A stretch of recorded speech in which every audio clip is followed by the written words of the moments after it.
runs part of July, and it runs into August, and it starts next week, June 18th.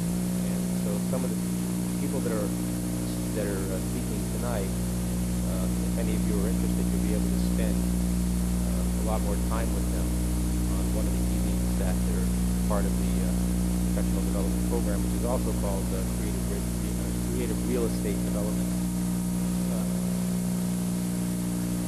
Before I introduce Mark Winogrand, who's going to moderate tonight, I just wanted to speak about what the general intentions were of having a symposium like this. Myself, being born and raised in Los Angeles, things have developed to such a point where I can now tell my sons similar stories about what the city used to be and what it is now, the same way my own father told me those stories. What it was like in 1927 when he first arrived in Los Angeles. There's been a lot of stuff done since 1949, and not all of it has been the best stuff. I think that tends to be the situation when a city is growing up, or what I would call first growth. I think in the phase that we're in now, which is probably, as I would see it, and perhaps they may see it the same or differently, second growth and on the cusp of the third growth, which is when you start to be confronted with what are your values. I think we do that individually when we're confronted with that going through adolescence, and I think we're confronted with it again when we reach midlife. We reach both those points, and I can speak from direct experience that that's the case. I think in the case of Los Angeles, I think that the last 5 to 6 years, there's been a lot of work going on. There's been, in my opinion, not very many people that have been responsible in the sense that they've asked the bigger questions that come from an individual having a worldview, which has to do with what is the relationship between this and that, what is the relationship between me and the universe at the sort of largest scale. And I think that it's based in having a value system that not only is concerned about what your own interests are, but I think more importantly, how your interests somehow hook up with the collective interests. Now, in a city like Los Angeles, there isn't really any collective interest that is that apparent. And I think that people that are here this evening are helping define what that collective interest is. And I think that it's also important that the definition of what a developer is, as well as the character of the developer, is seen in the best light. Developers usually get a bad rap. The projects that they do often, I think, are probably the kind of projects that it's warranted that they get a bad rap. I think, though, that there's now an emerging group of developers in Los Angeles that are setting an example for development all over the country. And to some extent, I think, around the world, that show that there's definitely battles to be fought, but the battles can be fought fairly and they can be won.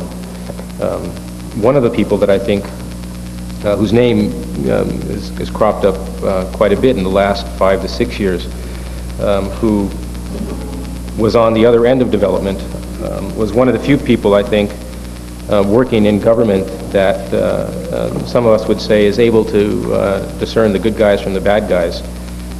Mark Winogrand. In recent years, whenever anybody talks about the kind of person that should be the director of community development in a city, his name often comes up, and I've heard it come up a number of times. While he was the director of the Department of Community Development of West Hollywood from its inception as a city to 1990. At that time he left, where he's now working as a city planner and an urban designer for the firm Munger, Tolles and Olson. I think the standard that he set at West Hollywood in establishing policies, as well as the fairness with which those policies I think were intended to be applied, have been important for all of us that are continually trying to sort of push the limits and challenge the conventions. He was also the founder and the sponsor of the West Hollywood Annual Urban Design Symposium, which I suppose occurs annually. Until what? Until he left.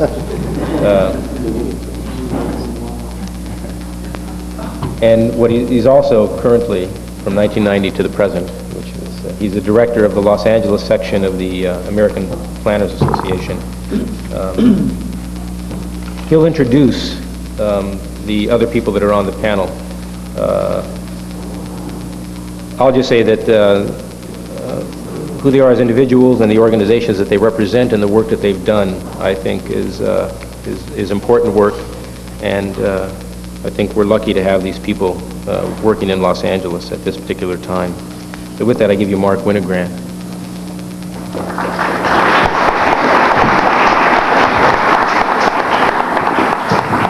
Thank you, Michael. What I want to do is introduce everybody to you. I'll introduce them in the order they're going to speak. There were some speakers, some cards handed out, and probably at one or two times during the presentations we'll try to collect them. I'd encourage you to be as contentious as possible in the kinds of questions that you'll ask. The speakers have all committed to being relatively brief. Probably 10 or 15 minutes apiece, and we'll save the rest of the time for a discussion with the audience. So that's why I said be as challenging as you possibly can with the cards. The first speaker will be Doug Gardner, who joined McGuire Thomas in 1989 as Vice President and Project Manager of Playa Vista, which, as most of you know, is a master plan community of nearly 1,000 acres on the west side. He is responsible for all coordination of that project. Prior to that, he was associate partner with Pei Cobb Fried in New York. He is a graduate of Yale University School of Architecture. After that, Jon Jerde. John, most of you know John's work, complete with fresh ideas of humane and livable cities, major mixed-use developments throughout the United States and abroad. Horton Plaza, Princess Wharf in New Zealand, Euro Disneyland in Paris, numerous projects. He will be followed by Cliff Ratkovich, who's the founding principal and executive vice president of the Ratkovich Company, a Los Angeles-based real estate development firm which has established a very solid reputation for the development of major mixed-use projects, frequently involving the restoration of historic landmark projects, the Wiltern Chapman Marketplace, a number of others. Our firm is actually now working with them on the Terminal Annex project, the original post office site. He presently heads the development of the company's largest project, the Pike, the 3 million square foot mixed-use project in Long Beach, and my guess is he will be focusing on that this evening. He will be followed by Bill Fain. Bill, who is a principal partner of Johnson Fain Pereira, who also has experience in the development of very large-scale, frequently downtown mixed-use projects, the managing partner of the 80 planner and architect firm. Bill is also accepted to the College of Fellows of AIA just this year. And he will be followed last by John Kaliski, who is the principal architect of the CRA, the Community Redevelopment Agency of Los Angeles. John was with SOM for a number of years before joining the CRA, and is also a graduate of Yale School of Architecture. So with that, we'll start with Doug Gardner. As I said, if questions come up, just jot them down and get them to us, and we'll field them once the last speaker is finished.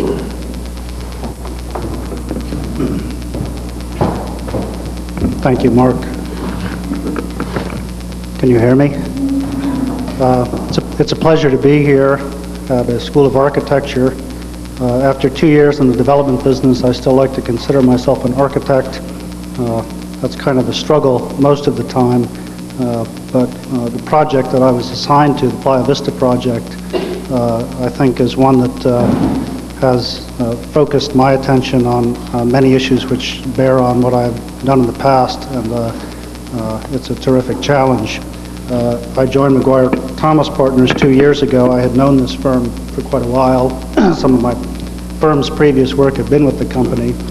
The reasons for making this move are complicated. I'm sure you're not interested in them in particular, but I will say that I made this move into development with this particular company for a reason, and that is that McGuire Thomas Partners does believe in the power of design to solve problems, and we have had to muster every bit of that power on this particular project. What I'm going to try to do, this will be a challenge for me. I've never spoken about this project in less than 3 hours, so to do it in 10 minutes is going to be interesting, and I will be able to give you no more than a very brief flavor of what we've been involved in. Very briefly, and again, most of you are probably familiar with this project. It's one that has been marked by controversy. It is the approximately 1,000-acre site just north of the LAX airport, the former Howard Hughes Airport. And development plans for this property have been more or less underway since Howard Hughes passed away in the 70s. Basically, a variety of schemes came forward, not a great deal of pressure to move forward on them until the mid-'80s when the heirs got restless and put together a fairly high-powered team, which happened to include my former employer, to try to seriously plan this property for development. That coincided with what was a growing concern with growth in Los Angeles, and the long and the short of it is that the scheme and the developer, the sponsor, though well-intentioned, ran into some very serious obstacles, which culminated in the election of or a defeat, I should say, of the local councilwoman who had been in office 16 years, and the emergence of a new council person with some very strong views about development. We took over the project 2 years ago from the Summa Corporation and set about trying to understand what we might do with this property.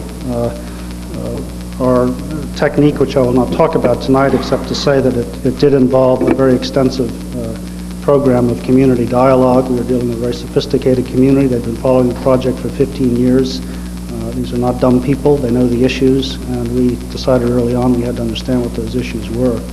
The planning team that we put together on this project, one that I'm quite proud of, was intentionally, I should say, first of all, very intentionally thought of as a team.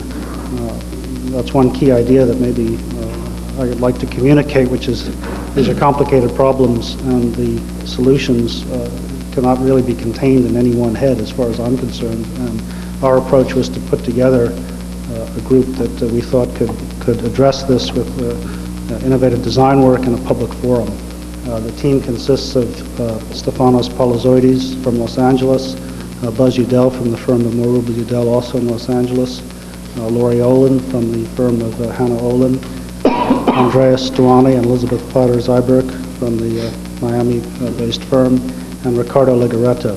So it's quite an interesting team, and one which I should say was also quite intentionally small firms. The inclination here would be to bring on a very big firm and have at it with this very valuable piece of real estate.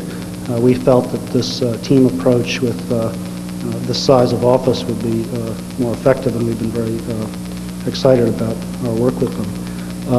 What I would like to do is run through some images quite briefly. Again, you're seeing the condensation of the 200-slide slideshow.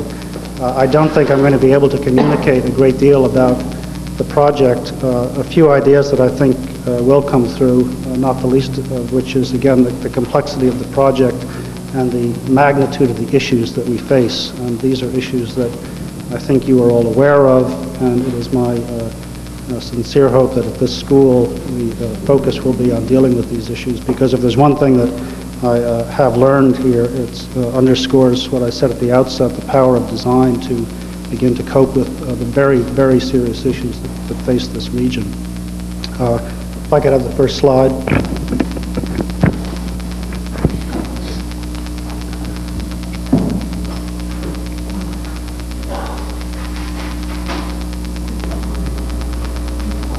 You can see how complicated the project is. Very briefly, this is the site. This is the property, the existing airport you can see on this slide. Basically, it takes a very prominent position on the west side of Los Angeles, Marina del Rey. Next slide, please. This is a close-up of the property, and you can see there's existing bluffs between the community of Westchester and the property, which runs this entire area. Again, Marina del Rey, Playa del Rey, the Vista del Mar area here, and the whole Mar Vista community. The site is approximately 1,000 acres. The program for the property calls for approximately 13,000 dwelling units, 5 million square feet of office, about 600,000 square feet of retail, and hotels and a marina. It's a very, very large project, and one which frankly takes a great deal of audacity to propose to build.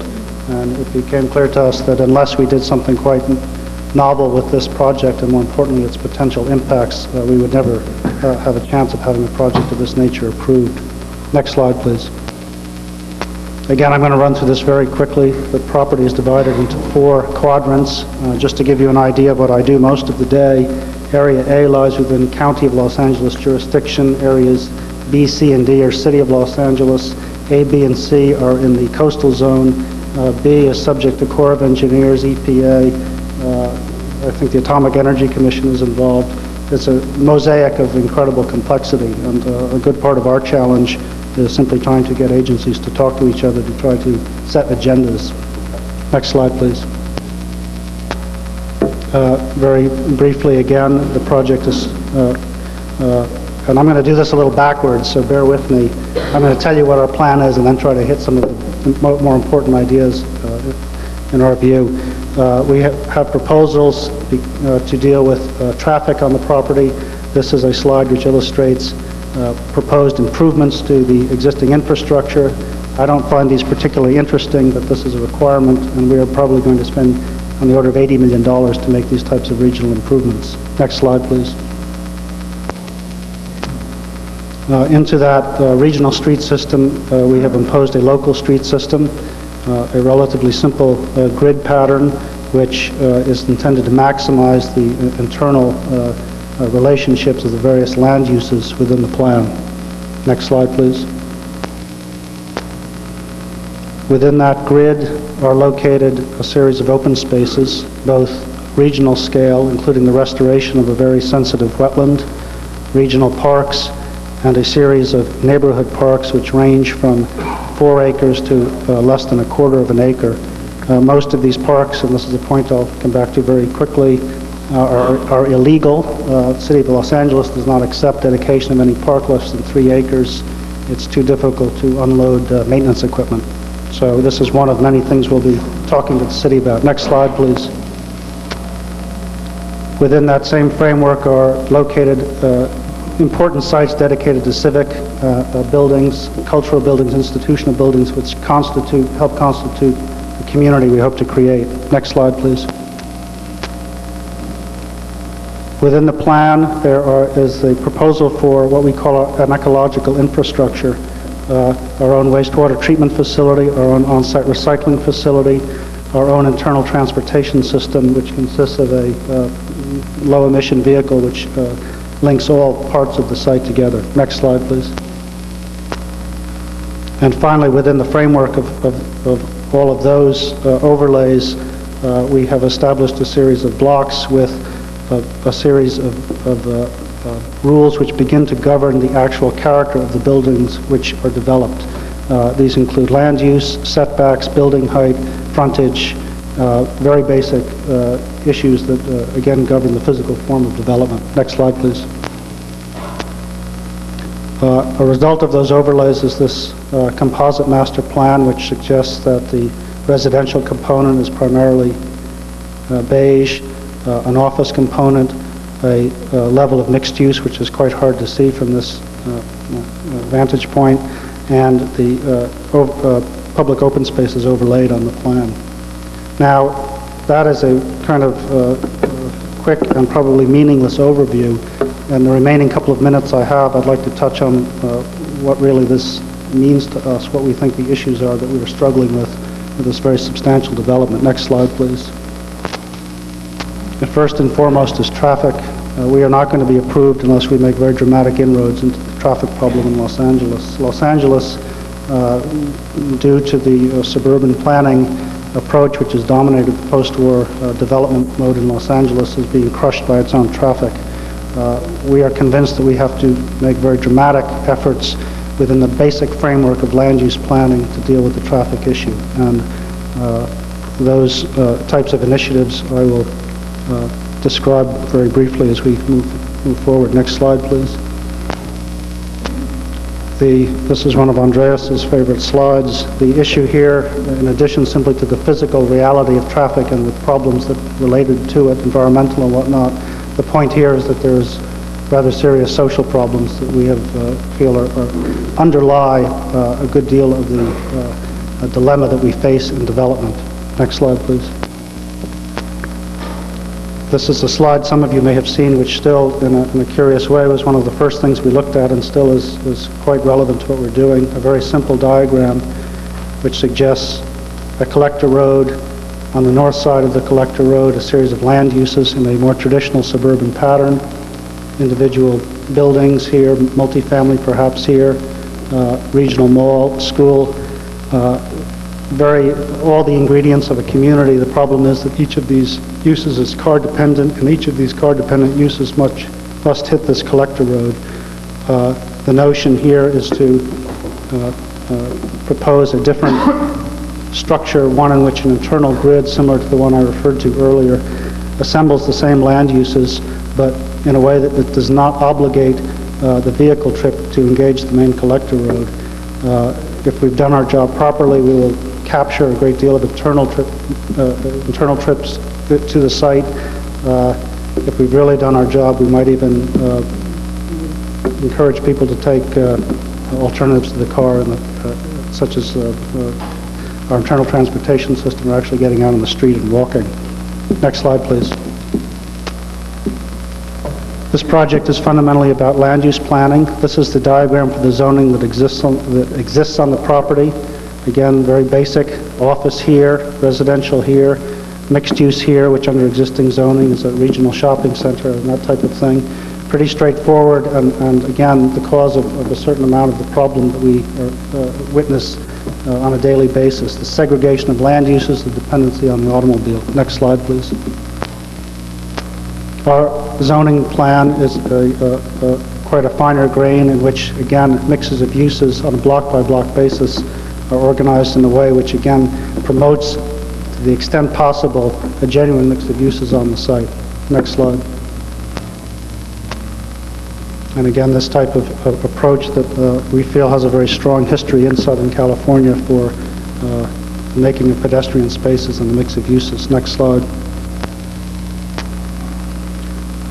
Another crucial category of investigation, what has always been referred to as public realm, the nature of the street and open space. Again, a conviction on our part that the making of good streets contributes not only to the quality of the environment, but again, begins to get at the issue of transportation. The belief on our part that the making of a pedestrian environment is absolutely essential to the slow process of weaning the Southern Californian away from the automobile. We are not proposing a utopian community, rather one in which there are no cars, rather than one in which the alternatives to the dependency on the single occupancy vehicle are evident and desirable. Next slide, please. And again, we feel there's ample precedent for the type of public realm we think is crucial to the street system. And we've done quite a bit of study in terms of the entire proportion of the setback, the planting area, tree planting, street width, etc. Next slide, please.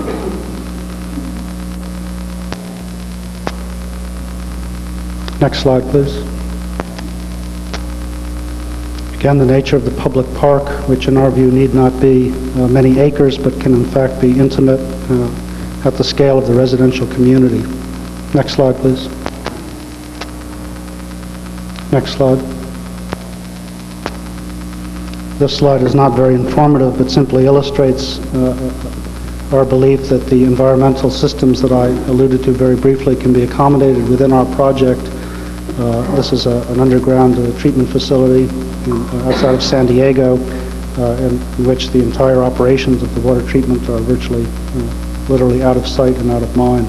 The commitment to these facilities is a very serious one on our part, one which I think everyone who went to school was told sooner or later you'd have to do solar energy, you'd have to recycle your water, and we've kind of said, that's great, I'll do it some other time. Well, we feel the time is upon us, and if we can't demonstrate it in this project, then it's probably not going to be feasible at all. Next slide.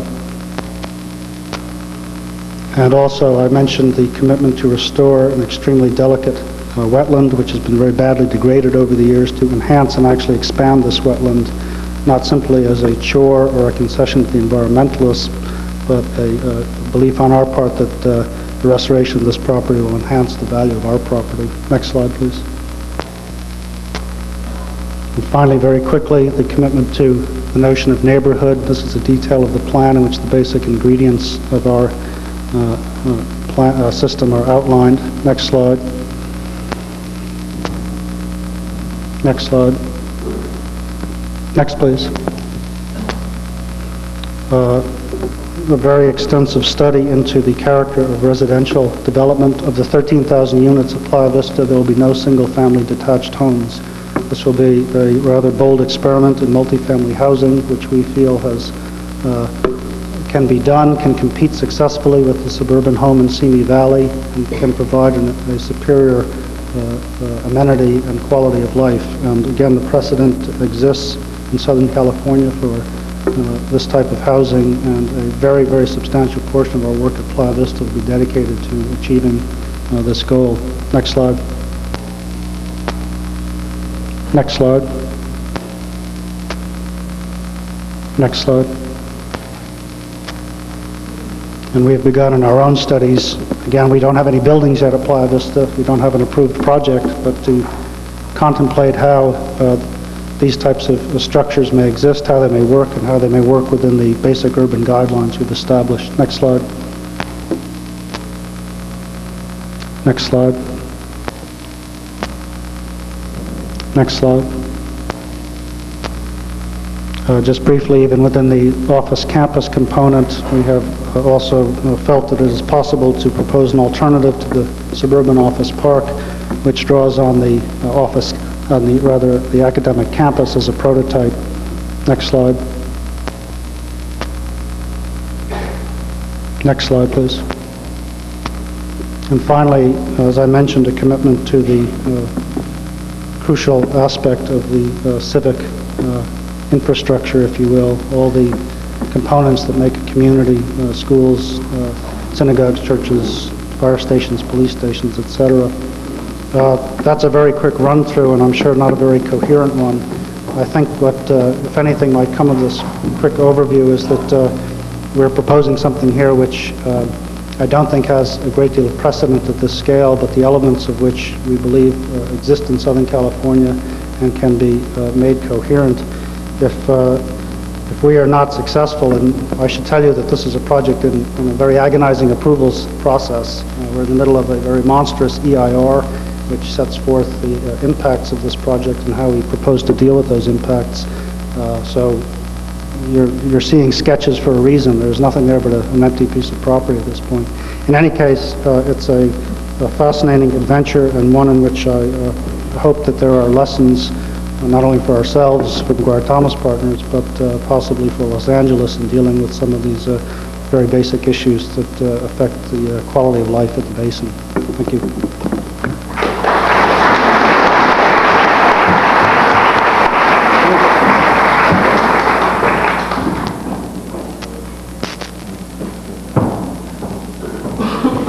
Hi, I'm Jon Jerde.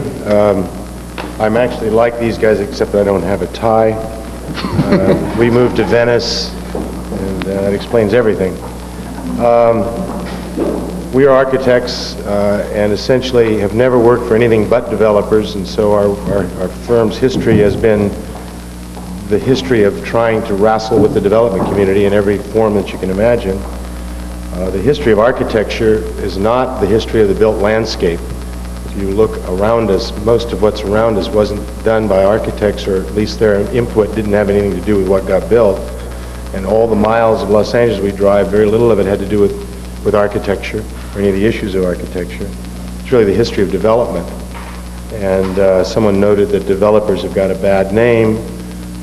We've not found that necessarily to be the case. They're just very difficult. Until just recently, the idea of design making money was unprovable, with the exception of things where imageability was an issue, corporate office buildings or things of that nature. There is seeming to be a turn, and the turn is created by, it appears, the processes themselves, that is, the awakening of the common man to the loss of quality of life that they've experienced, and the sort of somewhat amateur and young attempts to wonder why and how to have an impact on that. That has had a huge impact and has a huge impact on the behavior of the development community. Most developers are in the business for profit, and that's the only reason they're in the business. There are some very real exceptions, but not many. Therefore, to make progress, you have to be very sympathetic and understanding of the development process and work within the envelope. When we were working with our group called UDAC, we have one of the guys that's a member of it is an attorney, and his job is to grease the rails of political flow through the Los Angeles system. And we were having one of the traditional architects' talks, ranting and raving about creating posters to take stands on various issues, to have forums and discussions in great angst about the world as it is being seen. And he started laughing at us and told us how tremendously unsuccessful and how ununique we are. That's what architects have been doing for the million years. He says, what you want to do is find out what the most noisy topic is that's their topic, and tie your story to their story. And then all of a sudden you'll begin to be heard. Well, that was, to me, was a brilliant idea. I never thought of that, because we architects work in this screwy kind of edge position all the time. And the possibility that we would exploit the things we have to say by inserting them into the way it is an extremely important issue. So that's what our career of our firm has been all about, and that is to try to make harmony with the development world, and it requires that we do things in not the way we would normally do them, or not the way we would choose to do them. Essentially, development is a process that goes from now, very importantly, politics and sociability, the community, and the social issues that are brought up with it in a humongous way. And we'll notice what's around us now in the world of finance. The reason most projects are the way they are is they're financeable. And financeable means that they're like all the projects that preceded it. So we get on these binges of building a predictable, precedent, lemming-like series of projects, and that's why we have what we kind of have. We have all the issues of marketability. And marketability is also an issue of predictability, that things behave the way they always have behaved. And by the time you meet all of those requirements, with the exception of sociability, which is the new kid on the block, that's the community, which cares about qualities, it's a very tough forest to try to run inside of. There is a change now, however. It appears that design is making money, and it doesn't seem to be, however, with the exception of imageability, which is the world of corporate identity or the ego of possession, and then there was an office or something like that. There is an issue of placemaking as opposed to object making. And I think that's probably where we're finding the biggest opportunities. As architects, we've all been massively and fantastically and fascinatingly involved with object making. That's been the history of recent architecture. It's the challenge of things. It's what all of our press, for the most part, talks about. It's the kind of the passion of everything. The reality is that to the people that use this stuff, the object is not nearly as important as the sense of place is. And the sense of place is a complicated thing, which involves object, but it also involves all kinds of other issues, sensory issues, experiential issues. So we begin to find ourselves then working in projects where we're designing experiences and using those things that make the most sense to deliver varieties of experiences. And they're all, again, sensory, spatial experiences, light, tactile, oral, and then one that doesn't really have a proper name, but it has to do with levels of energy and excitement. our work tends to be very large scale, multiple uses that span large distances, so that you have within one project a vast variety of experiential requirements of intense energy, very quiet, recessive things, utility sorts of spaces, and so forth. The idea then of designing experiences, designing experience becomes really an exciting notion, and this is a new idea. And it's not a new idea to our firm, by the way. That I think a lot of the very inspired people in our profession, and there's this marrying now of urban design, planning, and architecture, where before they were sort of separate issues, are coming together. There was a great talk that the head of SC's School of Planning did about the absolute pathetic lack of education for urban design, and that for the most part it had been street decoration. And the issue of urban design is the issue of experiential design. I think your project, the Guire-Thomas project, was a great example of consideration of that kind of an issue. The challenges that we're seeing are probably the biggest and the roughest one is the second growth of cities. It was mentioned in the opening talk about the growth of cities. London is probably a 12th growth city. That is, any piece of land has been occupied by 12 prior buildings, or 12 prior uses. Los Angeles is a first growth city going to a second growth city. The American suburbs, or anybody's suburbs, are first growth. And those are a fairly unwieldy, kind of gangly kind of a mess. And of course, it's the thing that the quality of life threat has come from, is in the suburbs. So there's this need to go back and retrofit the suburbs with something that doesn't have a name. It's the thing between urban and suburban. And it is an experiential challenge, because the making of placeness is what's missing in the suburbia. Think of Orange County. There is no place there. There's no heart. There's no emotional center that one can relate to, with the exception perhaps of the shopping centers, and that's a pathetic home base, for a community. Not to say that shopping centers don't have a big part of weaving the story out.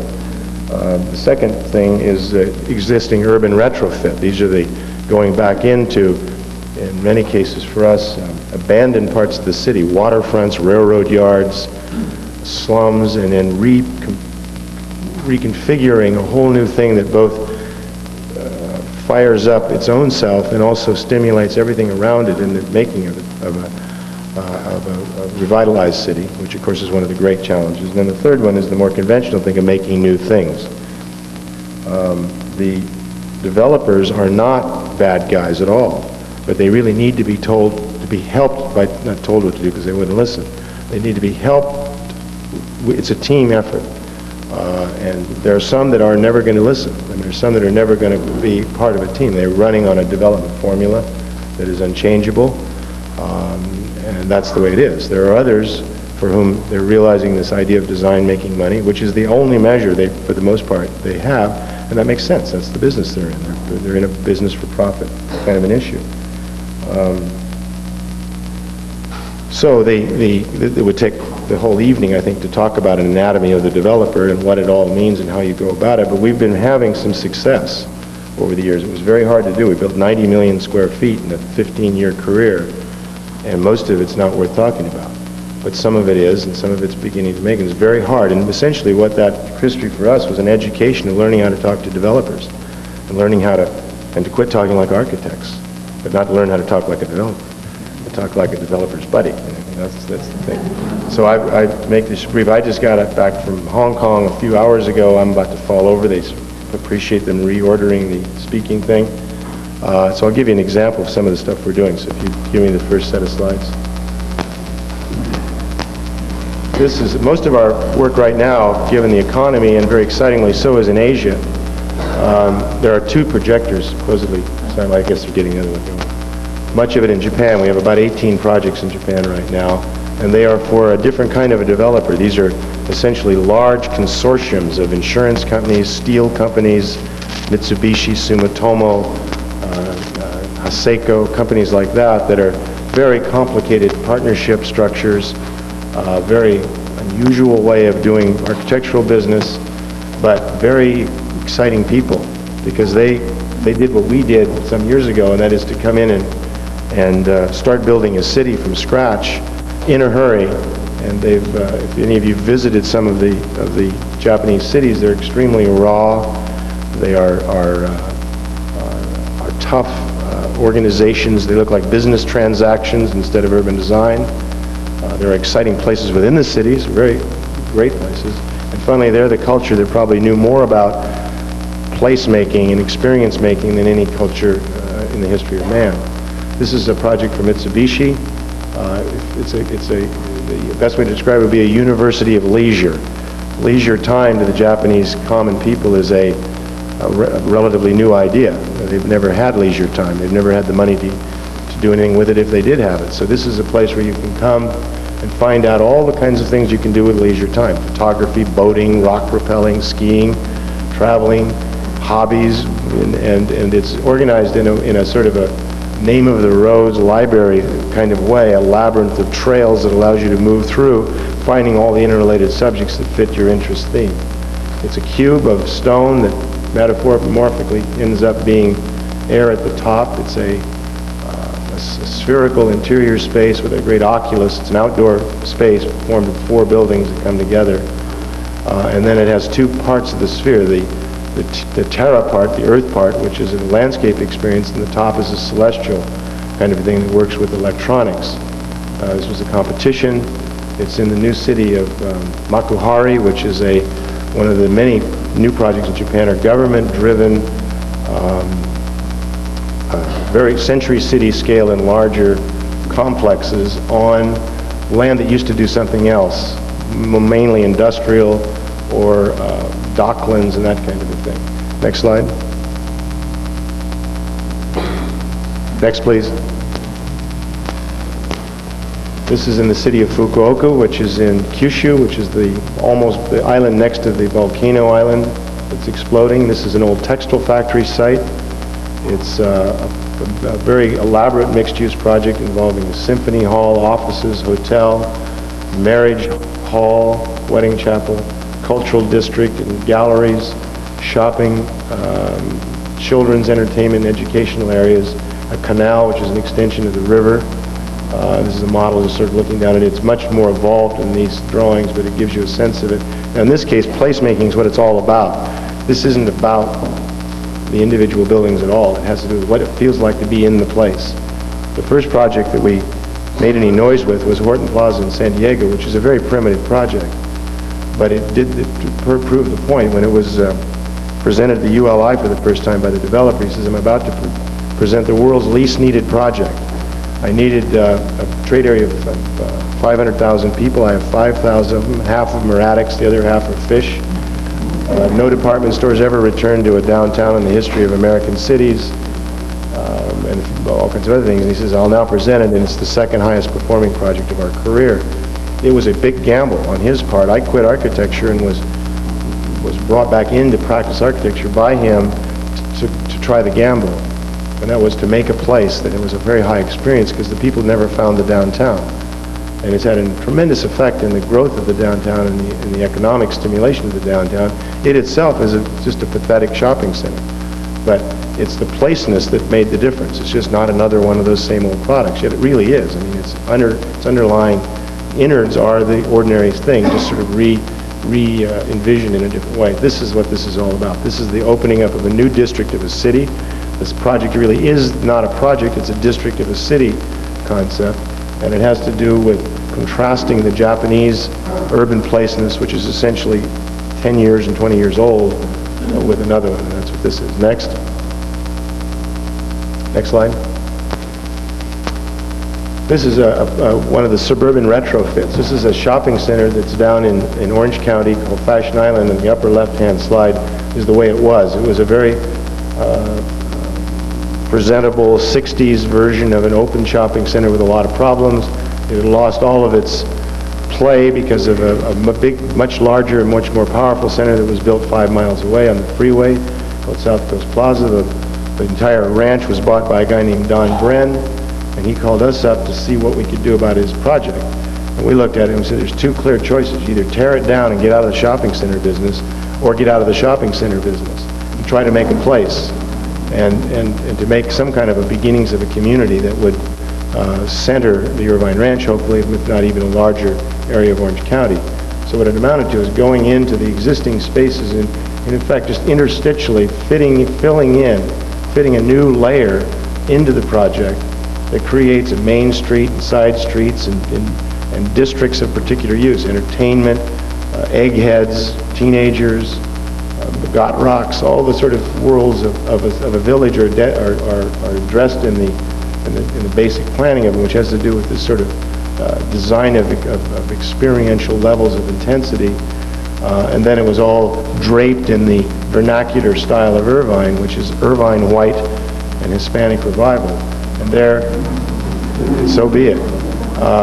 The next phase, which I think is the more exciting one, which I think is an era to come for all of us, is the development of the parking lots and air rights. So you're developing out to the edges with low-rise housing and offices. I was just in, where was I? In Florida yesterday, and there's a really great project there that just got opened called Meisner Plaza, where for the first time they've been able to introduce housing, and it works over retail. This is, the basic notion that's driven most of the world for many centuries, but it never has worked in the 20th century. This changes radically if this can be proven to work, the number of toys. But we're trying to break suburbia away, get rid of the century cities, and make these projects that come together as a unified fabric of multiple experience. Next slide. By the way, it was a big success. This is it. Next slide. This is another one where, again, this idea of hearts for a community, the thing in Los Angeles, one of the big steps it will make is the imageability of the places in terms of places. Echo Park isn't Silver Lake, which isn't East and West Hollywood, which isn't Hollywood, which isn't Venice, which isn't Culver City. Each one of those is a unique, radiant quality about its placeness that right now is a little hard to see. By pushing it a little bit, you begin to develop imageability. With imageability comes a sense of ownership or purchase. People that live there now know where its edges are and they know what it is they love. You can't love a thing that doesn't have any edges. That's one of the problems about Los Angeles, where it was mentioned that there, not many people care much about that because it's hard to care about. It's too big. So this is an example of this, but at a much easier target. This is Del Mar, California. It's sort of intersection of the key streets of the city, right on the beach.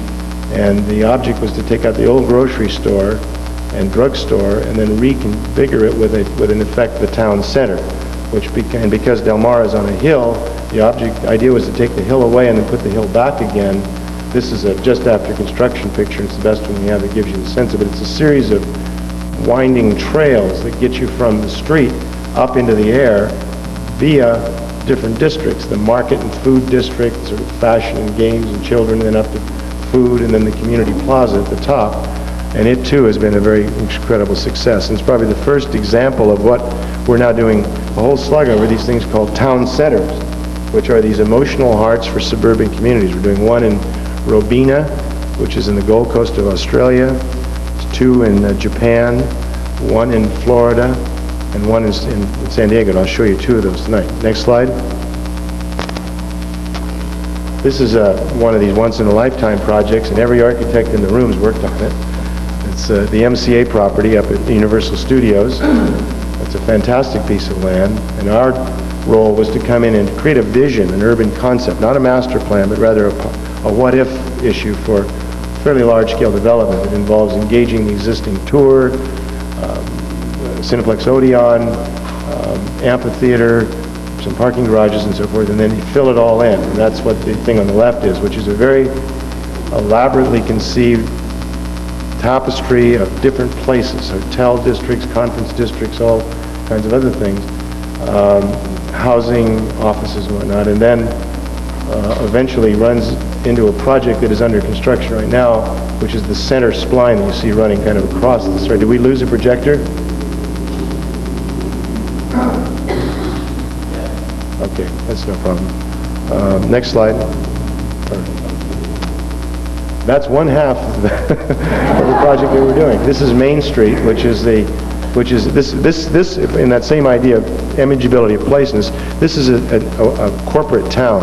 This is an entertainment city. And so all of this stuff is all about the world of entertainment. And this is called City Walk.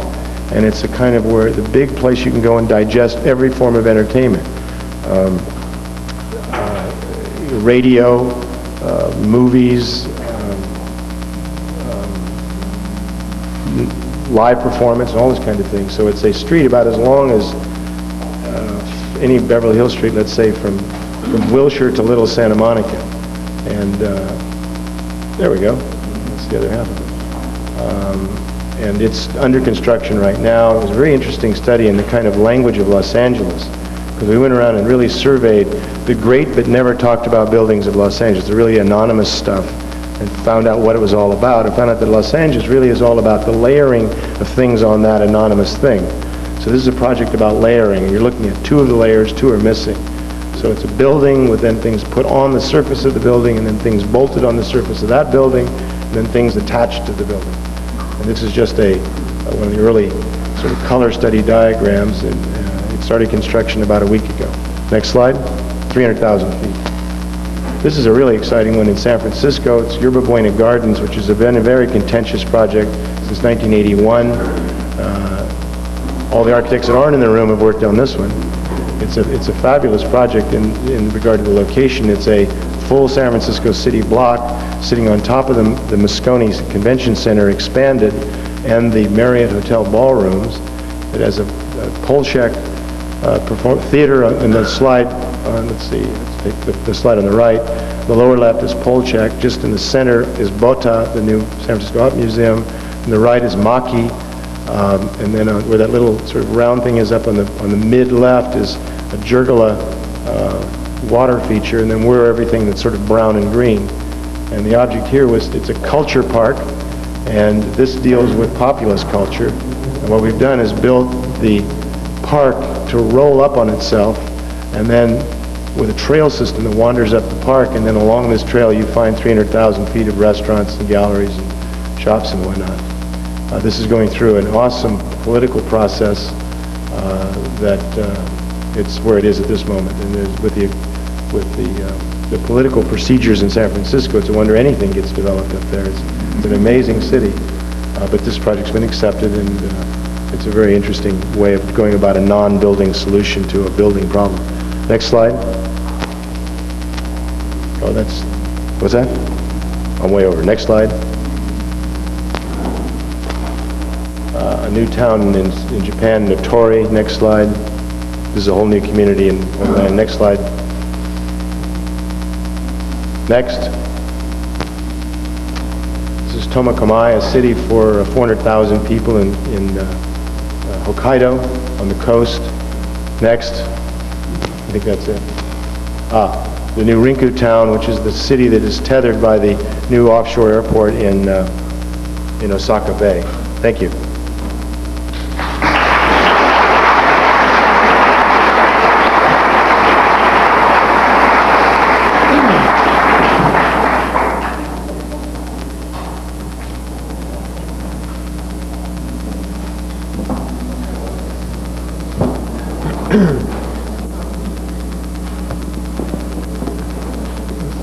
Good evening. I'm Cliff Ratkovich of the Ratkovich. Good evening. I'm Cliff Ratkovich of the Ratkovich Company, and it's indeed a pleasure to be with you this evening. Excuse me hunching over. I think it's the only way you're going to probably hear me tonight. And one other apology. I am fighting a cold and I'm losing my voice, so please bear with me if you wouldn't mind. I've been asked this evening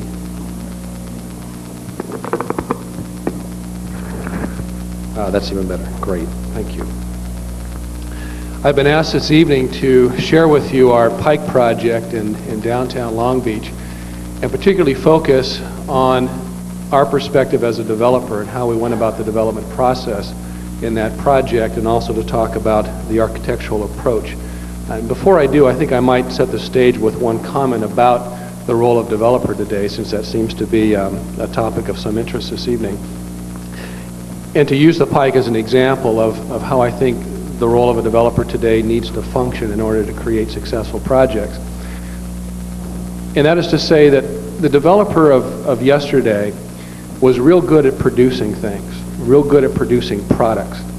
And as a consequence of that, most developers tended to specialize in a given product, whether it was an office building or suburban shopping malls or neighborhood shopping centers or whatever it might be. They were specialists, and they went around the countryside looking for places that would receive their product, and sure enough, they'd find one and would build that office building or shopping center, whatever it might be. And God knows there was enough capital floating around that wanted to see projects built, and as long as there was capital available and I specialized in a product and there was a market that seemed to want it, I was going to go ahead and build it. And as a consequence today, as you all know, we are in an extremely overbuilt market situation. The result of that is that the developer of today, if they're going to survive, at least in our view, needs to change the emphasis, and the emphasis needs to be on satisfying needs. That we need to look at particular places within the market and say, what is the need? What should go on this site? And solve for that particular issue. And not go with any preconceived notions that it should be an office building or a residential project or whatever it might be. That we need to first solve for the needs, and if we do that, we will build a project, design a project that will be sensitive to market demand, and as a consequence, be warmly received by the neighborhoods within which they're located, and also ultimately, as a consequence, be profitable and successful. So with that, I'm going to switch to the Pike project and walk you through a process that we went through that tried to look at a very important piece of property in the center of an emerging and important downtown in Southern California, and we asked the question, what is the need? And we're attempting to solve for that. So if I could please have the first slide. The Pike, as it is referred to, is a joint venture not only of the Ratkovich company, but also with James Rouse, the Enterprise Development Company, and our financial partner, Copley Real Estate Advisors. Next slide, please. The property is located in downtown Long Beach. It is this property here in red. It happens to be sitting in the heart of the city with orientation to the waterfront, the Los Angeles River, the Queen Mary and Spruce Goose. And many of you may be interested in the Disney project or the proposed Disney project, and I'll point that out for your benefit.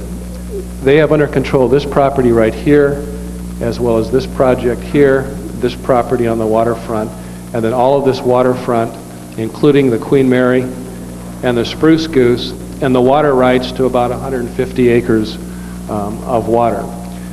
Their proposal is one to build roughly 4,000 hotel rooms together with waterfront features and an amusement theme park located here, which would have a very strong water orientation. That obviously has important ramifications for downtown Long Beach. It has important ramifications for our project, and we're developing our project independent of that, but nonetheless have to be very mindful of what is going on with respect to Disney. Next slide, please. Moving in a little closer to the site, which is outlined in red, the property comprises 13 acres of land. It sits on, I think that just got out of focus, if you wouldn't mind. Thank you. It sits on the main boulevard in downtown Long Beach, which is Ocean Boulevard, across the street from City Hall. It's flanked on the east by the Convention Center, which is now under plans for tripling its capacity, and it's bounded on the west by the World Trade Center, which is now having its first building completed, and several other buildings are in the planning stage. Next slide, please. Or next slide, please. This is an old slide of downtown Long Beach, and in particular, the Pike property. This is sometime back in the 1920s.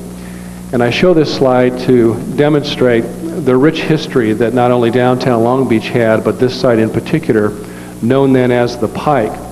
This was referred to as Coney Island of the West, and this was a place where probably some of you in this room spent some time as you were growing up. It had the world's largest roller coaster, known as the Cyclone Racer, and the Walk of 1,000 Lights. And this became a very grand gathering place for all of Southern California and the larger region. Next slide, please. You can see here the gathering place that it was. People came from all over. They took the Pacific Red cars down to the site, which funneled right into it. And this is where you came to socialize, to be seen, and to share experience, and to really share life together. Next slide, please. And then this is the famous Walk of 1,000 Lights. which was lined with restaurants and curio shops, the plunge, and a whole variety of different types of uses. And people would stroll along its boardwalk along the water's edge. Next slide, please. With that came a lot of responsibility. That is to say that with that rich history and its importance within the community of Long Beach, put a lot of responsibility on our shoulders. What we did when we approached the site and considered purchasing the site for development, we went through several facets. The first thing we did was to meet with key city officials and key citizens and opinion leaders within the community to see what their expectations were and what their goals were for the site for downtown Long Beach. We evaluated the prior experiences with the site, and by that I mean that there were a number of developers who had had the property in escrow before and for one reason or another had fallen out of escrow.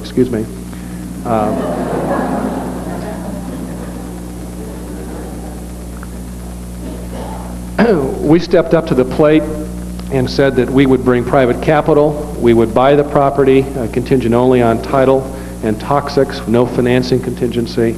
And that gave us very high credibility in the community of Long Beach, because for once a developer was stepping up and saying, we want to put our money where our mouth is, we believe in this community, we want to develop something which is appropriate, and as a consequence we did receive a lot of credibility for that approach. The next step for us was to begin a community ascertainment analysis in which we spent several months before we took pencil in hand and paper and started to design. And we interviewed over 50 people within the community, again trying to find out what they wanted for the site, what they did not want for the site. This became a very important process, giving the community a chance to vent its emotions, to vent its feelings. We were perceived as being interested and sensitive listeners, to really trying to solve for what the needs of the community were. And it gave us also valuable insight into what the community wanted. And the people seemed to share our high expectations the further we got into it. So with that, we made the commitment to go forward and buy the property. Next, please.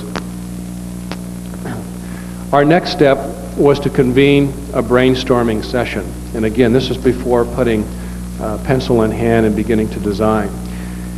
It was co-chaired by Wayne Ratkovich and Jim Rouse. We had approximately 36 attendees, and it included all kinds of people from various walks of life and different professions that came together to help us solve for the objective of soliciting a wide range of creative opinions for a broadly supported development plan for the site.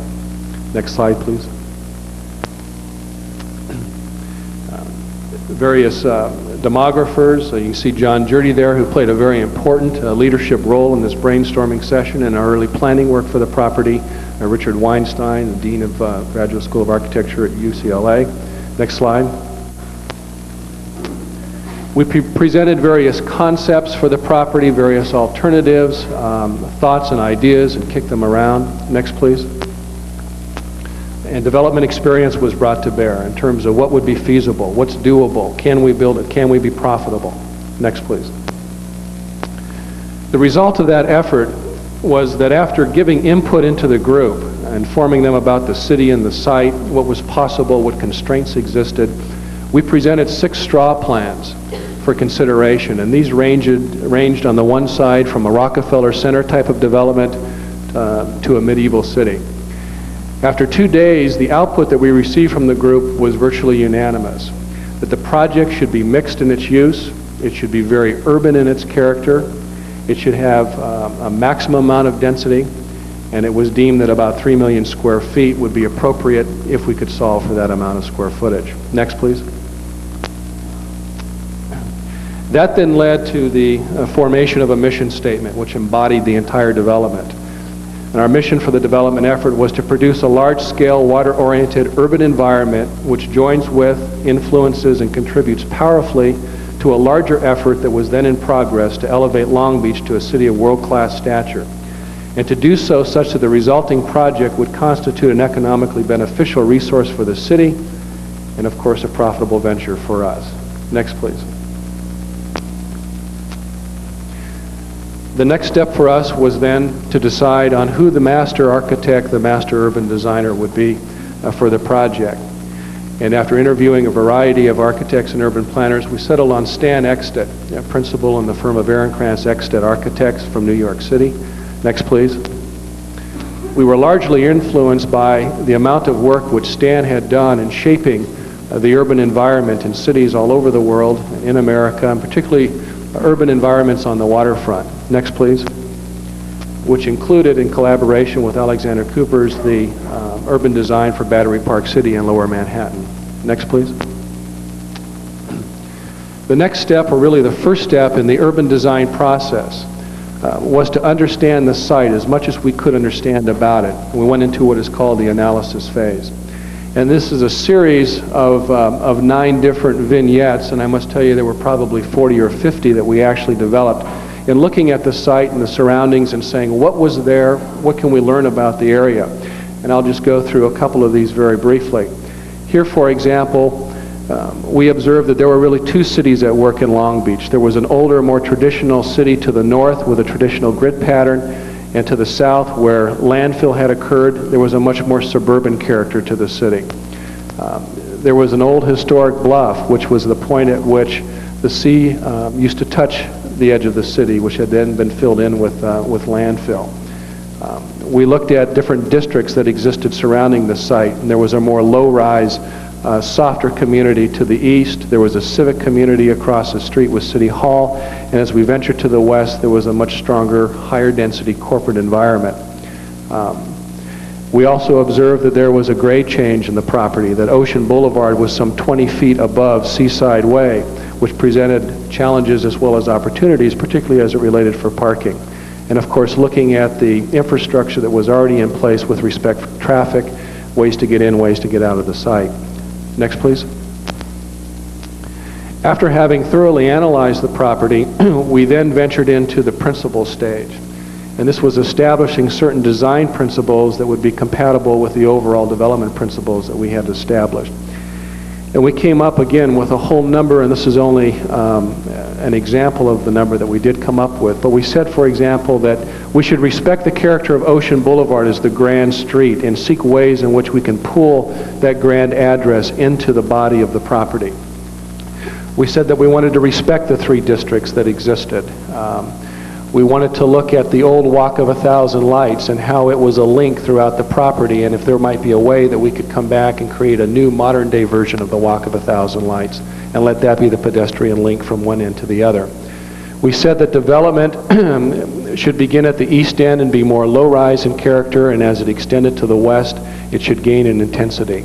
And along Seaside Way, the street to the south, that we wanted to step back to create a softer edge along that boulevard. Also, views through the property were very important. Views from City Hall were important to maintain through the property, particularly as related to the mayor's office. Next slide, please.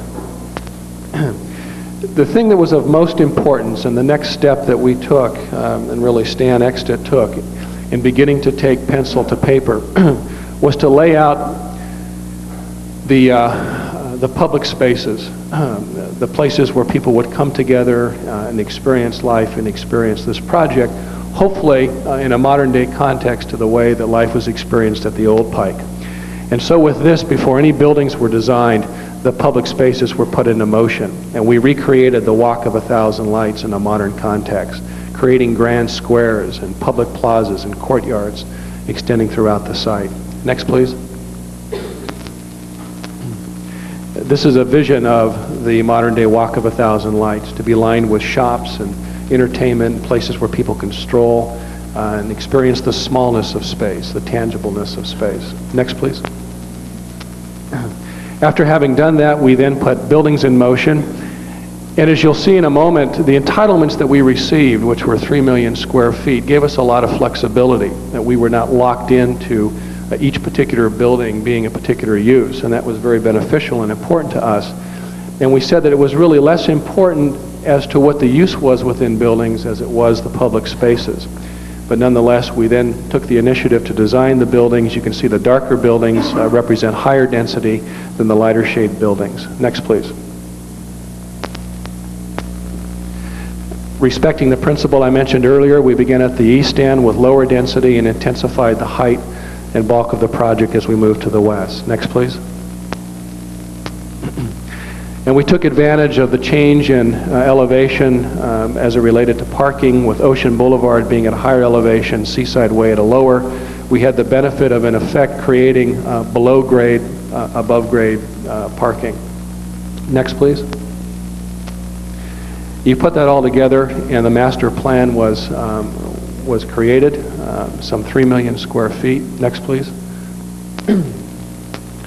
The combination of uses that we designed and received approval for breaks out approximately 1.7 million of office space, about 1,000 residential units, 500 hotel rooms, and 200,000 square feet of retail space.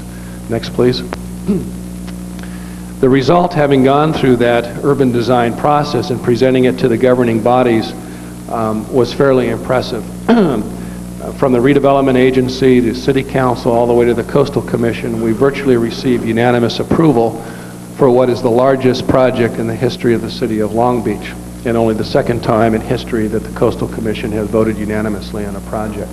Next, please.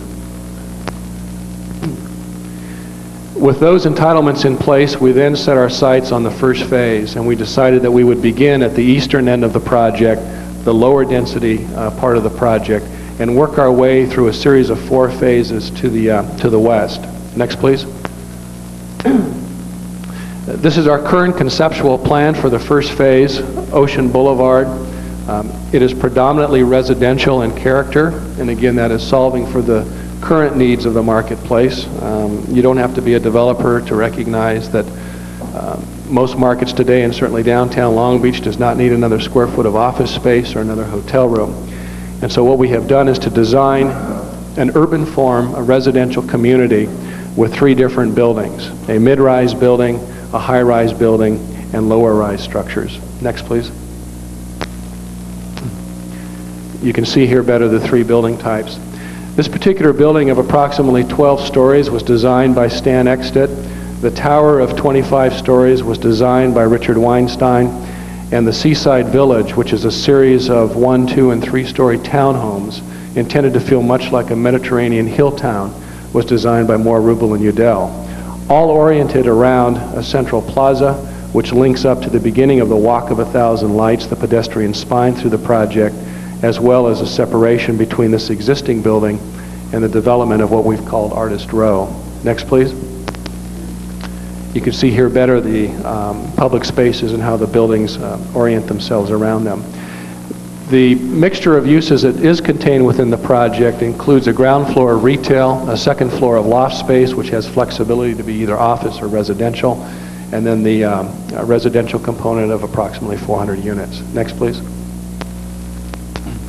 These are some quick vignettes to give a sense of the character and feel for those public spaces. This is the central courtyard, which is intended to be fairly private, fairly passive, serving primarily the needs of the residents within the community. Next. And Artist Row, which becomes a pedestrian link from Ocean Boulevard through the project down to Seaside Way and onto the waterfront, is a place where local artists would be invited to display their work. Next. Rolling that all together, and I guess in conclusion, I would say that this shot of the skyline of downtown Long Beach in the 1920s shows you there was a very active, a very exciting, a very energetic city and a very energetic part of the region. And our goal would be to try and recapture some of this spirit, some of this vitality as we move forward with our plans for the Pike. Thank you.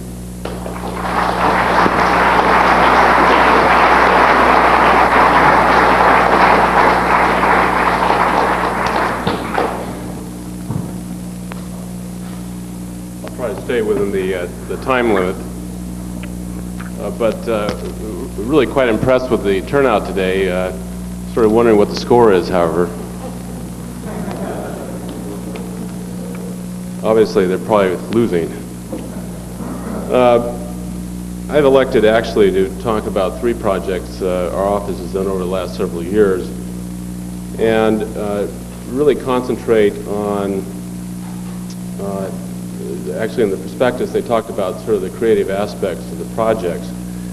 I think I might say that when we do projects, we do a number of things, and I like to just sort of go through 5 aspects or attitudes with regard to urban design projects. First of all, we take a very pluralistic approach to it, and a response, I should say. Our responses are very diversified, very incremental. They aren't monolithic, and we can't say that we really have a trademark. Our projects, they look very different. They have different responses depending on a whole host of considerations. The second point is that oftentimes innovation or creativeness comes out of the definition of the problem and really on how we might affect the program. And I say this because the things that urban designers have to deal with are not just form giving, but also the process. They have to have an understanding of market, project economics, and the political process, particularly in this city. We quite frankly can't it's very hard to really anticipate how a project is going to turn out today. The third issue has to do with research, and our firm is very committed to research. I think we use it very effectively. I often tell our designers to let no stone unturned. We're constantly looking for clues relative to each of the projects. And in essence, we feel that research is the intelligence of the projects.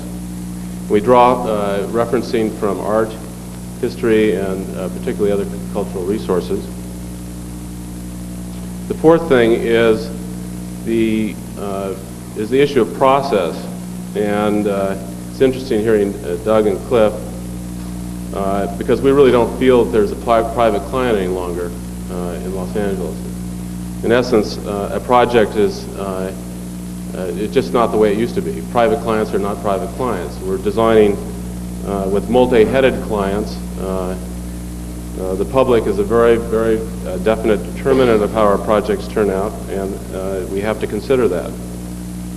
I think when you look at Los Angeles, there are various neighborhoods of Los Angeles, and each neighborhood is quite different on how we might approach. In other words, a certain appropriateness that the process sort of dictates to us as designers, and we have to adapt to it. We're arbitrators who bring to bear everyone's consideration. And then the fifth point has to do with urban design in Los Angeles, and I'm not sure where it stands today. It's evolving. I think in some ways Los Angeles is sort of late in getting where it is. Other cities in the United States have realized their self-consciousness much earlier. But I do feel that urban design over the next few years will be played out in the streets of the cities. I think in many ways, urban design is an interpretation of what streets are. Public spaces, public realm, but streets are very important since everyone seems to be shooting each other in cars and things like that. But so I think stay tuned on that. I think in our recent projects, they tend to be devoted towards interpreting how to utilize streets. Traffic engineers seem to want to widen the street right-of-way for cars, and urban designers want to lessen the right-of-way for cars and widen the sidewalks and landscape, that sort of thing.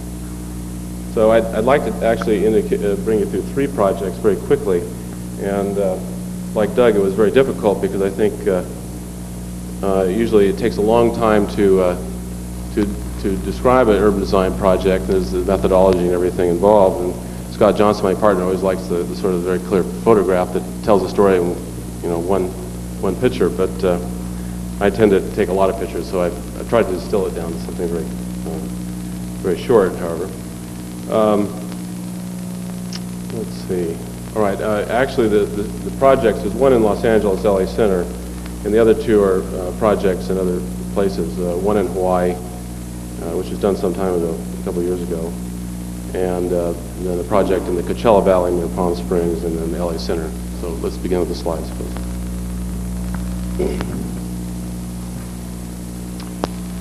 There are 2 projectors. Oh, there we go. Okay, so that here we are in Oahu, a very beautiful site. I might add that there's a lot of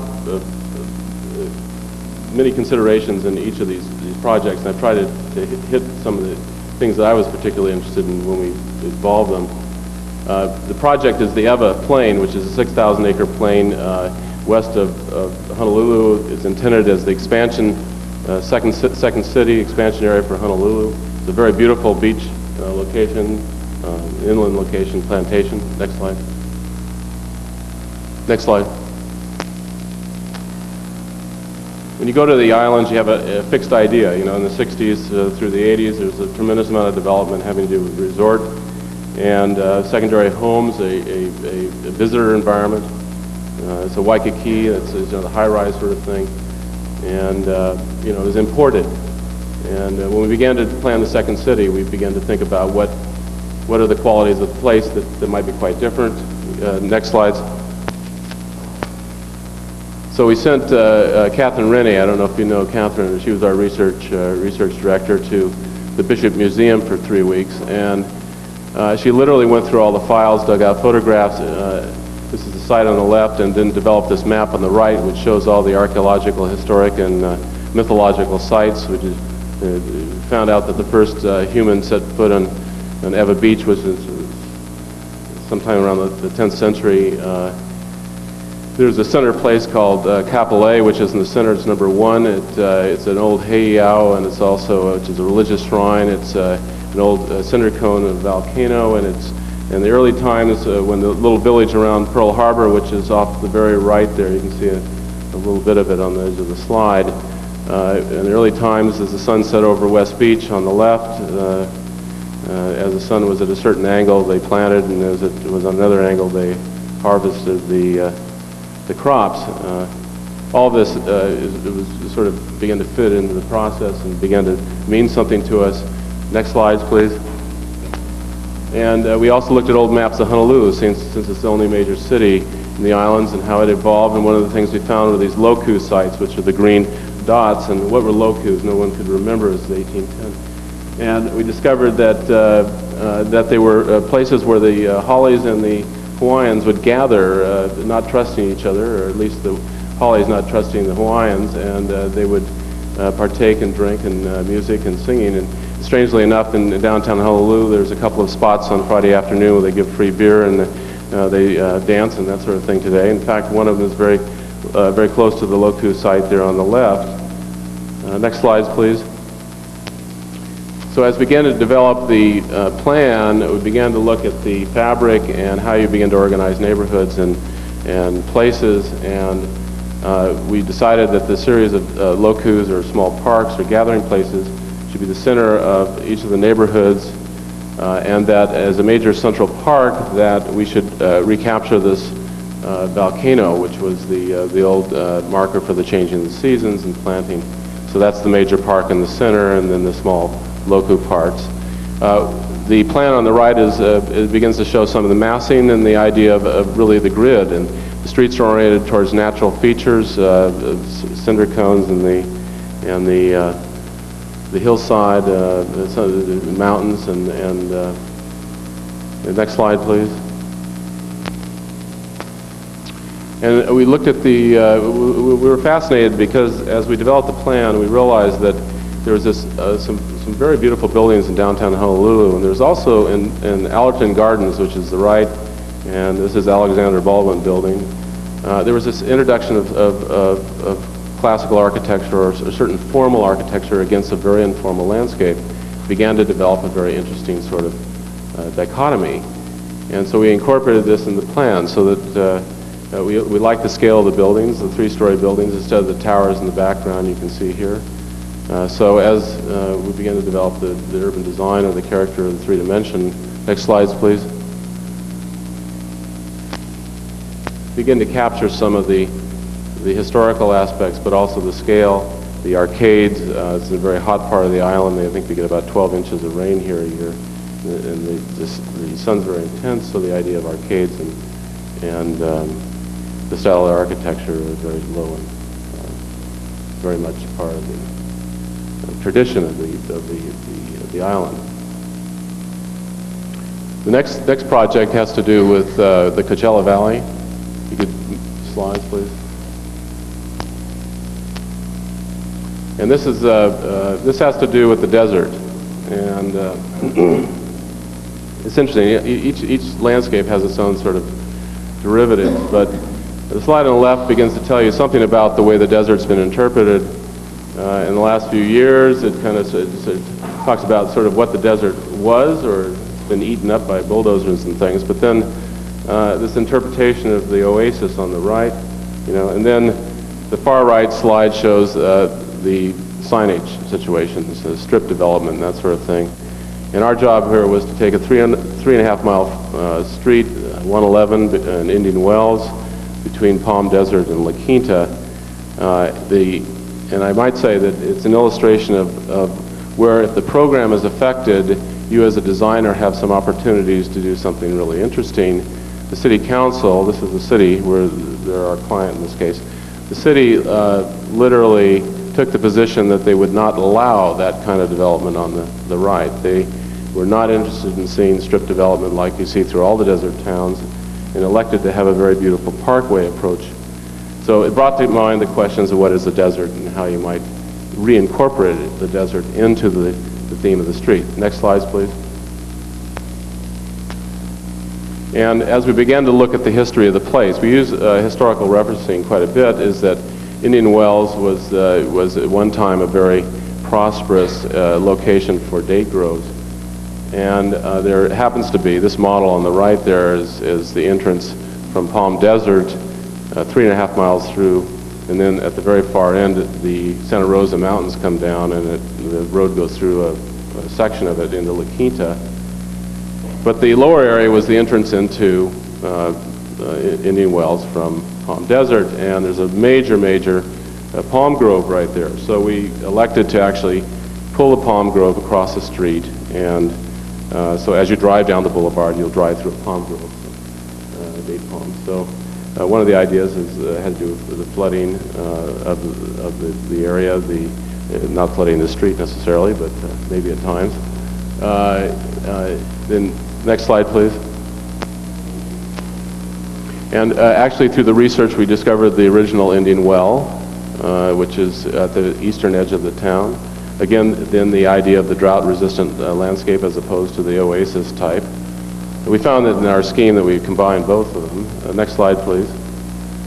And then the idea of really looking at art, the plein air painters, and trying to understand why people saw the desert as very beautiful. And it became clear to us that views had to be preserved of the desert plain, the mountains, and the sky. So at very important points in the process, or in the procession down the street, we tried to capture these views. And next slides, please.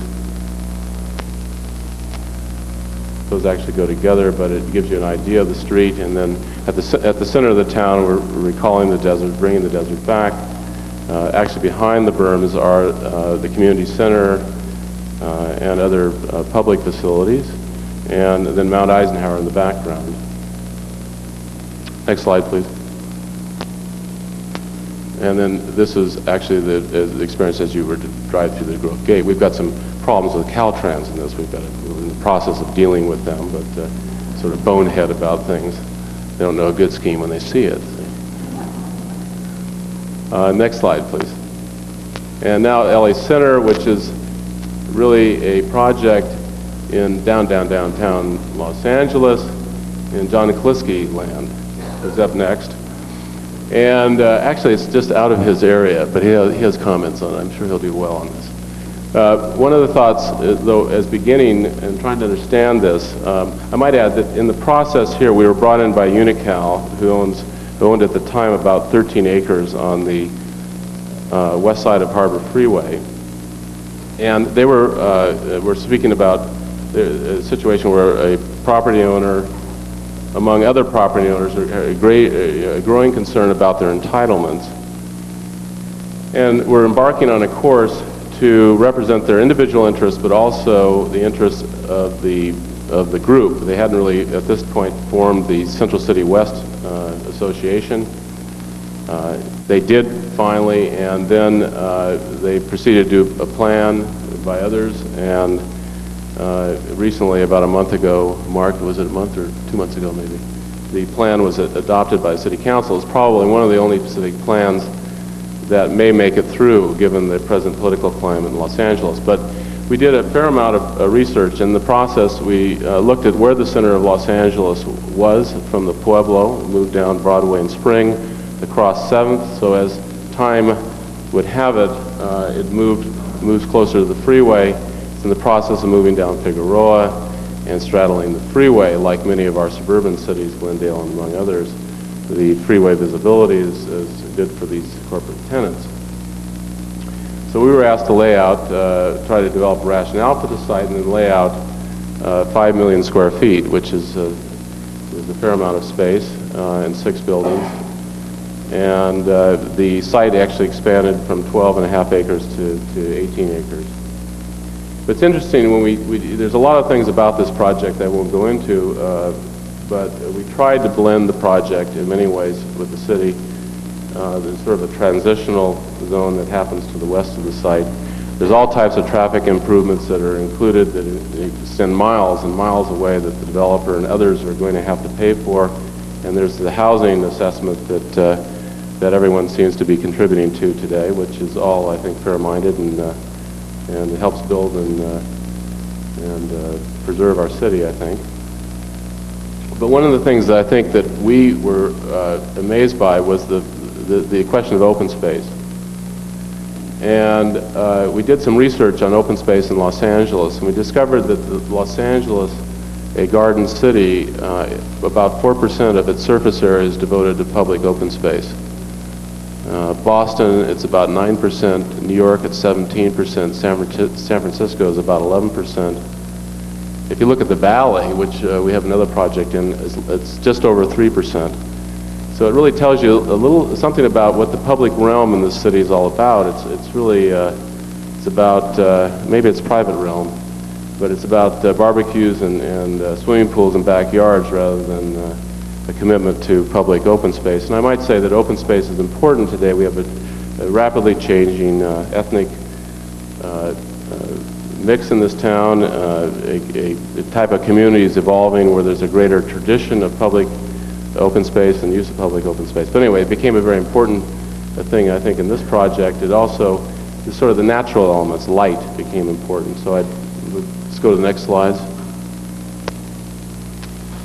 Well, this is some of the research, the idea that eventually the downtown will straddle the freeway. It's amazing with housing. The brown circles connote housing in each of the quads, so there's almost like a crisscross taking place here. When you combine the jurisdictional maps, and there's a whole series of them, and we're very accustomed to looking at the bell shape of the downtown, but if you take the Westlake Community Plan and combine it, and then the Central City West Pacific Plan, and our site is just to the west or to the left of the Bunker Hill redevelopment area. Begins to tell you there's another view of downtown ultimately.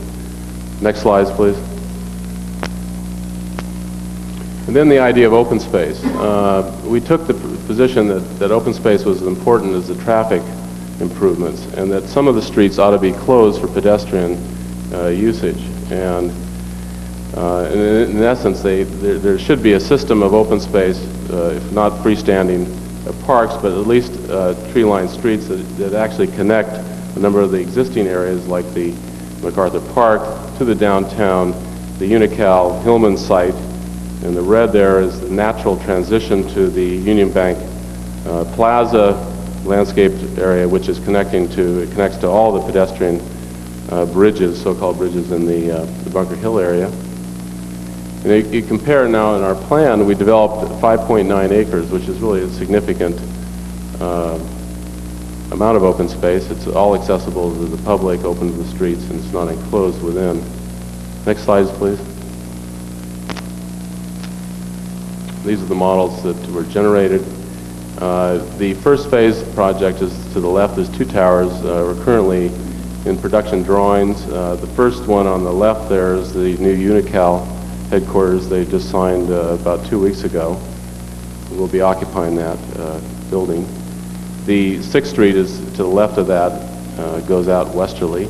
And the slide on the right there is the plaza off 6th Street.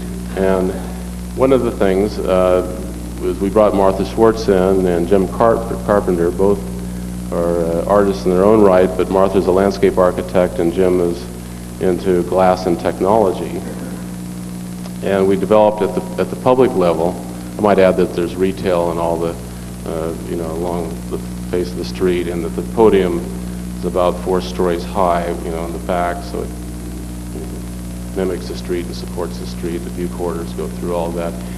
But I think what's interesting on this aspect is that these two people actually worked with Scott in developing a concept of how art actually could be incorporated within the design of the building. In other words, art not as a freestanding turret in the park sort of approach, but integral in the design itself. Next slides, please.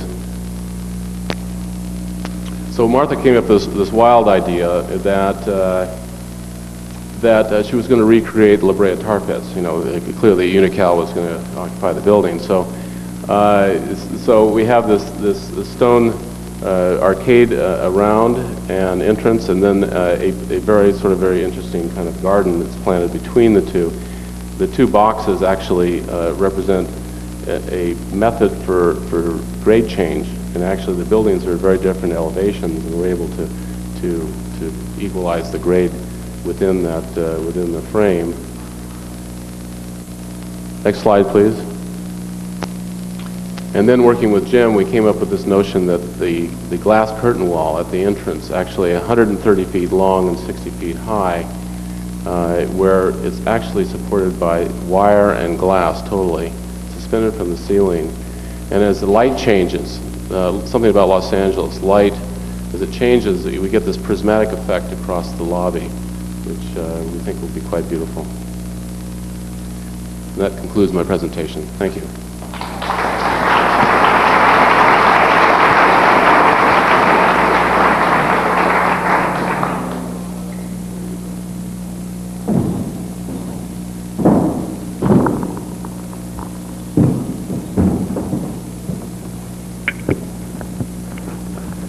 I guess I'm not as tall as Bill is. Okay, well, my name is John Kaliski, and when I was originally asked to do this tonight, I was asked not to speak about that aspect of my work, which is the least visual and is the least perhaps interesting, because in some ways it's most within the trenches, but at the same time it is also probably the most important thing that we are involved in, and that has to do with really where the development process intersects with architecture and where the development process intersects with the community, and that's in terms of design review.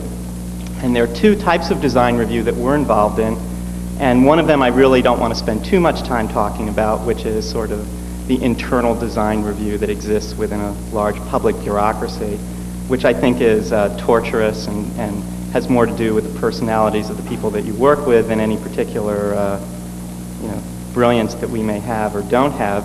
But the other type, which I think is very, very important, is the whole design review process as it exists with the community, which has been touched on, I think, very, very well here already tonight.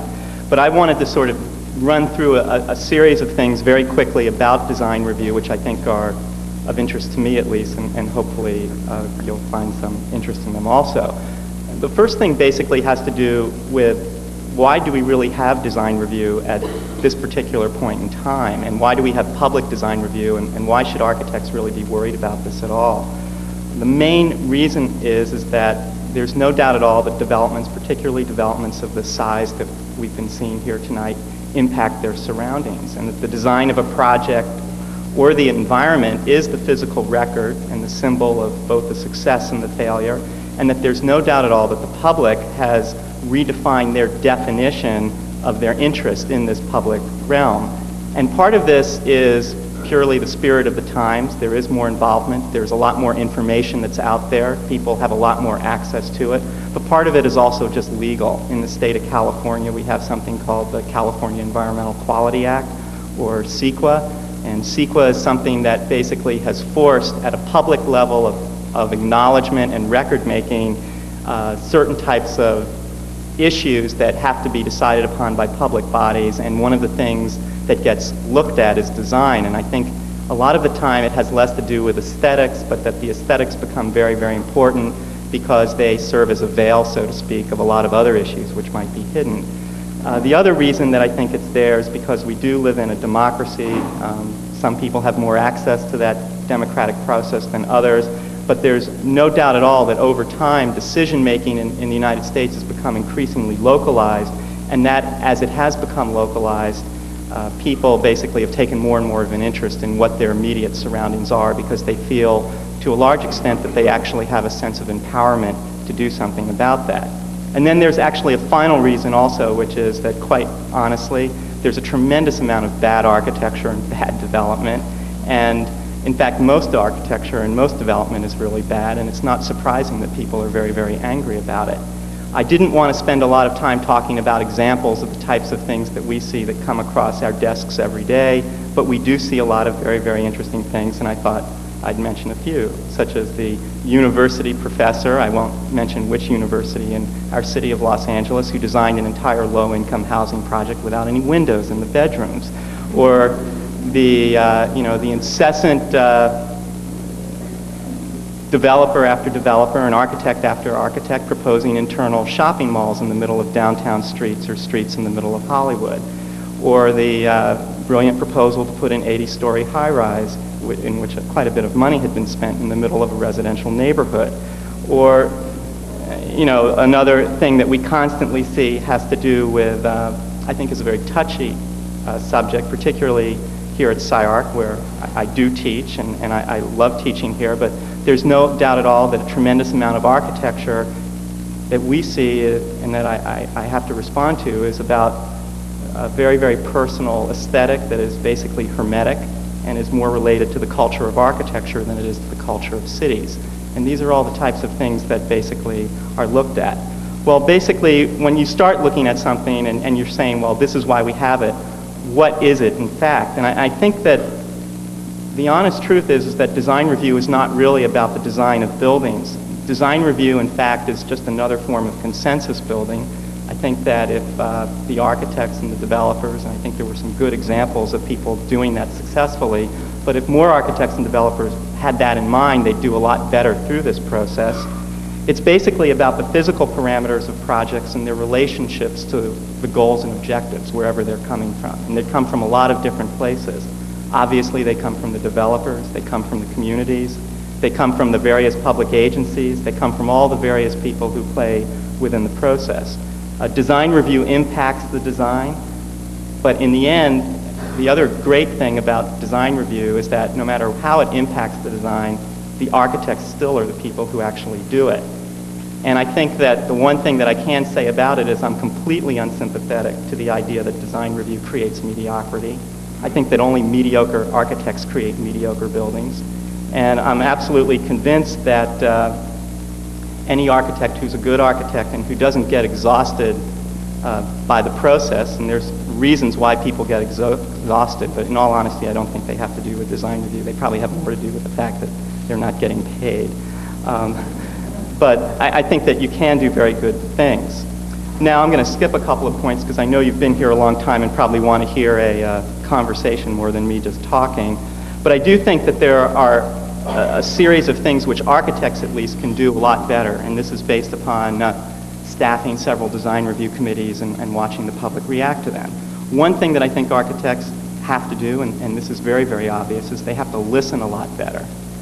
I'm constantly amazed at architects, from those who have never been heard of to those who are world famous, who basically walk into rooms, and whether it's because they've been on airplanes for a long time or because they are deaf or whatever, they just are not interested at all in listening to what people are saying. And as Bill Fain pointed out, the client is increasingly not simply the person who's paying your bills, but also the topos in which you're building. The second thing is that I think there has to be a lot more drawing based upon listening, and that there has to be participation by the architect as well as all of the other people in research, as Bill was mentioning, of all of the issues to the maximum extent feasible. And the reason for that is that, as I mentioned before, is that design issues really almost all of the time are basically a veil for much more complex concerns. In the case of Playa Vista, a lot of people talked about heights and other things and how the buildings were ugly. But behind that, there were some very, very serious concerns about just how dense, how traffic, things of that nature. But the buildings served as a convenient whipping boy to sort of talk about those things because they were there. The other thing that I would say, and this is maybe very, very banal, but I thought it would be worthwhile mentioning, was basically some what I would call tips for tots who have to go through design review. The first one is that you really do need to know what the review criteria are. And if there aren't any review criteria, you really need to produce them yourself. I think that over and over again you hear architects, and I know there were some wonderful articles in California Architecture last summer when it came out about how there was a lot of anger about the fact that design review existed outside of the context of review criteria. And that's absolutely true, and it's a good reason to get angry. On the other hand, I'm constantly amazed at watching architects get up and developers get up and talk about their projects as if they don't exist anyplace and that there were no ideas that they were trying to get at, and not, in essence, presenting what it is that they're looking for and why they solved the problem the way they did. The second thing is that basically presentation is everything, and this is sort of like talking to the converted in this room to a large extent, but there's no doubt at all that you see architect after architect and developer after developer come in with horrendously drawn and horrendously produced work, and it's not surprising that it creates more confusion and it sets them back and that they're frustrated and everybody else is frustrated. A fourth one would basically be to be completely honest. I mean, that seems obvious, but a lot of the time people gnash and spend, well, I know this because I get to watch the meetings before the design reviews. People spend hours upon hours trying to decide whether they should say things or not say things. I think it's just, you should just say everything. And then finally, you should take the time to listen. And another thing that may be very, very obvious is that you have to do a lot of homework in advance of going to a design review. And that means you have to play the field, find out all who the people are who are going to be there, try to touch base with as many of them as possible, talk to all the people in the agencies. I mean, these are all the things that good developers do anyway, but since most developers aren't good and most architects aren't good, it seems as if you have to keep reminding them over and over again. And finally, there's one other thing I'd mention here, which is that it's really important to hire a really good, talented, and articulate architect, because when you're standing up in front of a whole bunch of people and they don't know who you are, there are two things that really tell your story. One is the drawings, and the second thing is how well you're able to describe them. Because while it's true that a picture is worth 1,000 words, in this day and age, basically, to get any project produced, you have to be able to speak about 10,000 words for every picture. This is supposed to be an evening about real estate process and creative real estate. Some people may think that's an oxymoron. I don't think so at all. I think that design review is really only one of several means that exist within the development process to expose and reveal issues that shape projects. You can use it as something that's successful, or you can ignore it and take your risks. I think that it's very important for architects and for developers to accept it as something that can creatively shape their project and use that to help facilitate it. I think the case that Cliff Ratkovich mentioned, the sort of votes there were testimony to the good work that they did. I think just getting it passed, even if they're not all unanimous votes, is testimony to that. And the last thing that I wanted to talk about tonight was really a question that I know I've had a lot of interesting conversations with a lot of interesting architects about, which is that, is design review in the end really a good thing? Well, I'm absolutely convinced it is. Maybe that's because I get paid to a certain extent to do it, but I do believe that design review helps define what a good city is, and I mean by good city in the sense that Kevin Lynch meant in his book Good City Forum. I do think that design review is one way that people in our society sort of participate in some type of democratic decision making, which doesn't always end up maybe producing the most radical work, but on the other hand, if it does produce work that's based upon some consensus, it has more of an opportunity to perhaps be work that in some way is helping to shape the political and body politic, if you will, of the way people think about their places and the meaning and role of the architecture. I think in the end that the design review process helps give the architecture voice. I mean, buildings are not simply things that are visual, but they also speak. And finally, I think that design review allows architecture to be in the service of a larger community.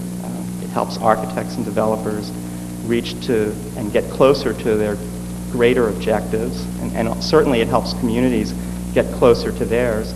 And in the end, I don't really think it's that much about aesthetics, though there are certain communities who make aesthetics an issue. But I do think that it's about making meaningful places, and I think that in the absence of the type of debate that I'm talking about, because I do think this is really about debating what is good and what isn't, in the absence of that, I don't think you're going to get very much at all that is going to last very, very long. And I think that if you go back and you look at the history of cities, and you look at the history of architecture, and you look at the really great architecture, at least that architects tend to visit on their first voyage to Europe or something like that, there tends to be a very, very real relationship in the history of architecture, at least, between the buildings that are great ones and the stories that inform their making. And I think to a large extent that design review, at least in our society right now, is one of the ways that we try to work to ensure that that happens for future generations as well. Thanks.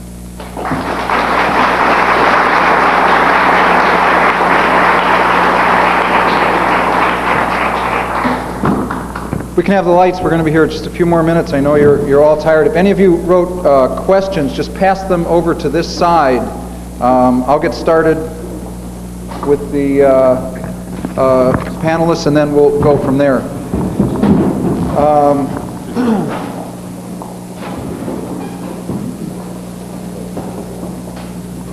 Let me start this.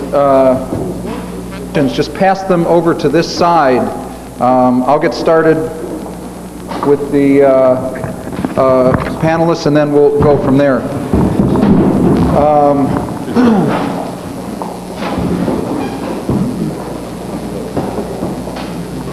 Let me start this with a sort of observation and then a question for the panelists. My experience is that after sort of 20 or 25 years of doing this, the design review part, mostly from the public side, is that design review is necessary if design review is necessary. And you have seen tonight in these projects city making, first of a scale and second of a quality that most of us won't be involved in our careers.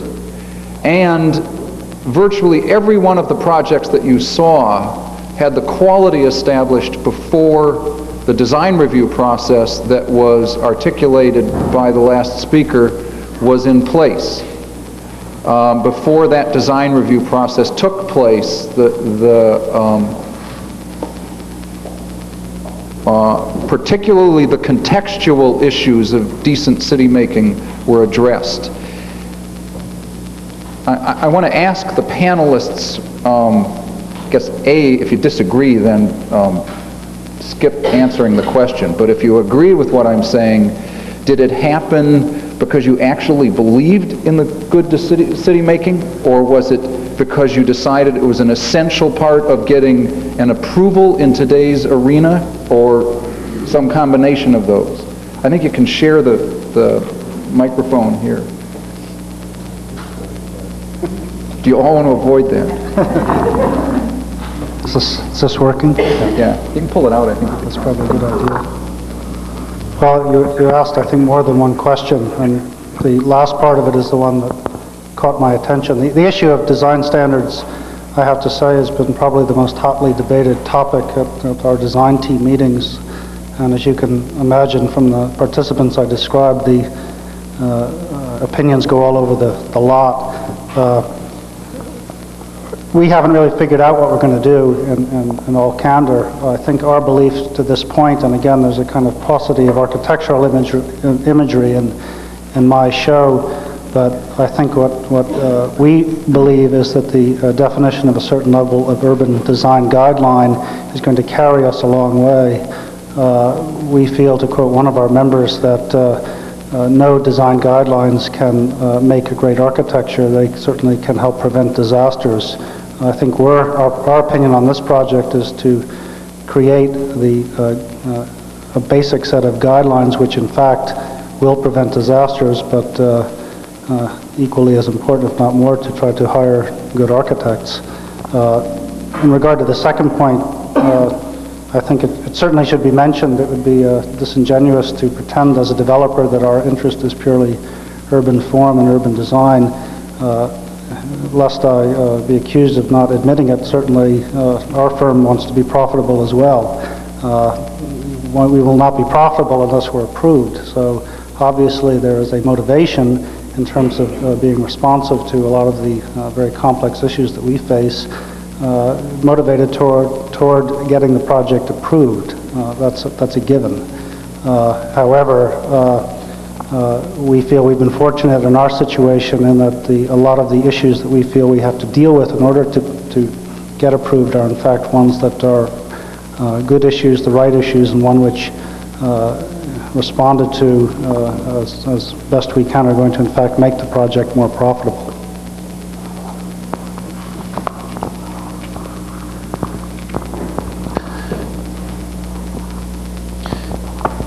What we discovered in the Pike project in particular is that in trying to design the project and determine what was the right form of development, the right form of design, it wasn't simply one person's opinion against another person's opinion, that there actually is quite a bit of science that goes into the process. And that I guess one way to get around the design issue dilemma is to do the research, as Bill was pointing out, exceedingly well. And if you do that and you really look at what is there, and you do your research carefully, there starts to emerge sort of a theme and an answer. The solution suddenly comes upon you, and if you do that properly and can present that properly, it's almost this logical progression of presentation that says, well, but of course that's what should be there, because for all of the following reasons that you've presented. And I think the approach that we took in Long Beach in particular was to do just that, and we were fortunate that we had a city that did not have a lot of preconceived notions about what should or shouldn't be there. Yes, they had entitled the property for something that we didn't feel was appropriate, but they said, look, you're bringing together a strong team of design professionals and development leadership, and in the same way that we need to listen to you, meaning the developer needs to listen to the city said, we want to listen to you, and we want to learn as well. And formed a partnership in going through that process and getting to the same conclusion that said, what you are proposing does make sense, and it seems to be the right way to go. And I'm not sure that directly answered the question, but it's just one way to approach that whole issue. And I guess to sum it up is to say, to search for the right solution. And if you do that and find the right solution, then you'll be successful. Yeah, I think we like to establish the standards, but if we can't,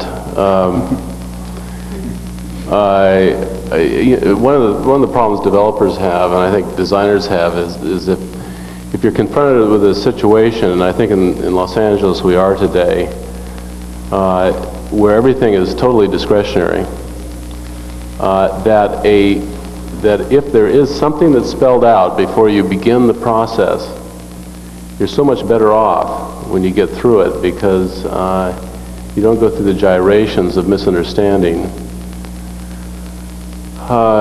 It's interesting, and that's on one hand. And then on the other hand, there are standards and then there's bad standards, and we've run into a number of them.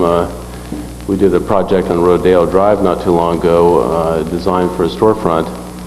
And the city council was so prejudiced by the 2 Rodeo Drive, that little street that's down there near that they wanted everything to be like it. So we had to sort of try to prove that everything on Rodeo Drive is not like that, so why don't you look at something different, So we had to go through quite a gymnastics to try to persuade them. In the end, we won in the council battle, and then the developer dropped out, so, what do you do? And then in Pasadena, we had a project at Lake in Colorado, which was really quite interesting, and we went through this incredible historic analysis. And Pasadena is one of the few towns that has this great historical sort of quality to it, and so we developed an office building that actually didn't look like anything like Box Plaza or any of these other places, a 9-story building, and it was very masonry in its appearance, and we had this wonderful arcade in the base. And then in the design review process, they didn't want the arcade. They wanted to force the storefront out to the face of the building, so we had these glass windows. They were worried about the retailing viability of the shops, that they wouldn't be seen from the road. Well, the owner, who was going to put a storefront in there, wanted the arcade, didn't care about the visibility, and we couldn't understand. Early presentations and design concepts which tend to become touchy-feely, cute POMO images which get in the way of design. I want to try to see if you can put those two together and respond to what's running through this, how you anticipate the community reactions and what you present to them in relationship to how it interferes with or builds on the design of the final outcome of the project. Knowing all of your works pretty well, I at least personally know you all go through this dilemma in your work and getting it out of the early conceptual stage and into the approval stage. Well, in terms of trying to understand where the community comes from, I think our effort, maybe we were a bit lucky, but simply involved, again, before we, quote, picked up a pencil, spending time with the, again, very well-defined and quite articulate community groups and simply trying to understand the issues that they thought were important. It was a very enlightening experience. Again, the issues we thought were legitimate, and we thought that we could respond to them. They didn't all agree, needless to say, but fundamental issues which had to do with project impacts were fairly easy to categorize and became a very good working basis for us to move forward. And again, maybe we were a bit lucky in that regard. The business about how one actually presents these images is a tough one because, or communicates the intent is difficult, and the approach we used, which was this design charrette, I admit that we relied heavily on instantaneous images to try to communicate a sense of what we thought was appropriate. This was contrary to every bit of the 13 years of experience I spent as an architect, and I'm sure my former employee would be very shocked to see some of the things that we came up in a very short amount of time. In the end, though, and we kept repeating this, and I think it worked, the issue of actual style or design or architecture with a capital A was a bit less important and perhaps a bit less of an issue in terms of being too precious about it. I think the community responded well to issues that in the end are at the heart of what we were after a sense of scale, a sense of appropriateness of use, a sense of the street. So in the end I decided not to worry too much about this touchy-feely business as long as it represented genuinely what we were trying to get at, and I think it did, and now we are working hard to put some teeth into that approach and make it be meaningful. I think there's obviously a danger if one is presenting gratuitous images for the sole purpose of getting a comfort level and getting a project approved. A couple of quick points. First of all, the effort has to be sincere. You cannot try and fool people and just pay lip service to the process. We listen to you and so therefore approve our project. I think you have to go into a community with open ears. You may not like what you hear, but you have to hear the truth and be sincere in your efforts. Yes, we have walked away from communities where we took the temperature and the temperature was negative. We basically took the attitude that life's too short to try and force development in communities in which you're not welcome, and that there are enough communities that are enlightened enough that can perceive of good development as being a positive force, that we would seek out those communities instead. Interesting thing has happened, and it's no surprise to you, I know, is that a developer used to look to the political leadership and say, what do you want, how do you feel about it, and if the temperature was good, you went ahead and you did your project. There is no political leadership anymore. You cannot get a straight answer from a politician or get the answer that you're looking for. The answer is, we'll go talk to the community, and whatever they want, I want. And so you as a developer today are forced to go out into the community and identify what groups are there, where the vocal groups are, identify what the issues are, take the temperature. That takes time, energy, it takes skill, it takes commitment of resources in order to do that. And our approach is basically one that, having done that, if the temperature is good and we're welcome, then we move forward. And if we're not, we simply put it aside and move on to something else.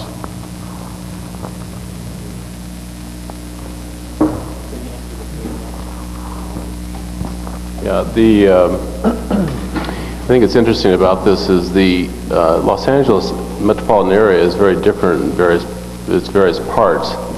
The kind of problem you might have here at Playa Vista is very different than South Central.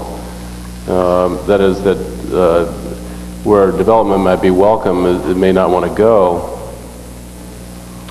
How a planner begins to anticipate some of these things. I think one of the things that we've used, again, is the research. In the Hawaii project, there was a considerable amount of opposition to doing anything, and we ended up, because we tried to get as much information understood and down, and then we were part of a monthly process where we met at the local high school out there and had all the types of meetings you've heard of.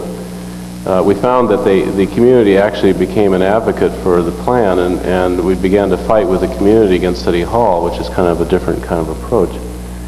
Initially, they were very suspicious of us.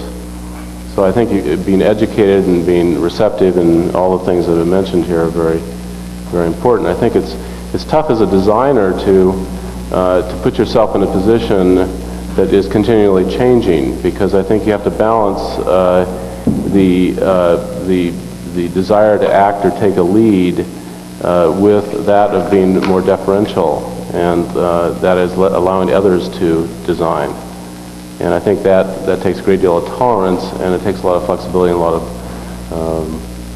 well, you may not come out exactly with the way you want it to be, but on the other hand, there's a great deal of consensus and a great deal of personalization, you could call it, from the community standpoint. So I think as a designer, it's a balance between initiation and being deferential. One last question that I thought was actually much more befitting of a SCI-Arc audience. The commenter says, McGuire equals Irvine North Enclave, Jerde equals entertainment, Pike equals Battery Park City West high rent, Fain, Hawaii equals bucolic boredom, 6th Street megalomania, Kaliski equals bureaucratic certification of design. Wait, there's more. Well, Winogrand. Right. Not a word about the moderator. I appreciate whoever wrote this. The paradigm for all is based on insular consumerism. Extrapolating all these leads to Disney-itis. None of these has soul that recognizes the reality of first, third world Los Angeles. There was enough merit in the belief of the commenter in the last line that I thought it was worth asking for your comments on. You can skip your comments if you want on the individual remarks about your projects, but on the comments about the lack of soul and its relationship to the reality of Los Angeles.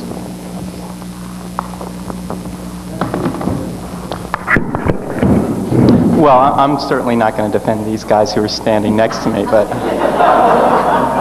I'll defend myself, which is that I think that that particular comment about certification of something, I find that to be a very, very typical, what I would basically say, I don't know who made it, I'm saying this in a very friendly way, but a very typical ignorant architect. Maybe you're not an architect. And the reason that I would say that is that I spend probably 10 to 20 hours a week in community meetings, talking to people in communities. And it's true, in many ways people are very conservative in terms of what they want, but those communities run the whole range, and from South Central Los Angeles to North Hollywood to Chinatown to the areas around USC to downtown Los Angeles, etc., and they're all completely different.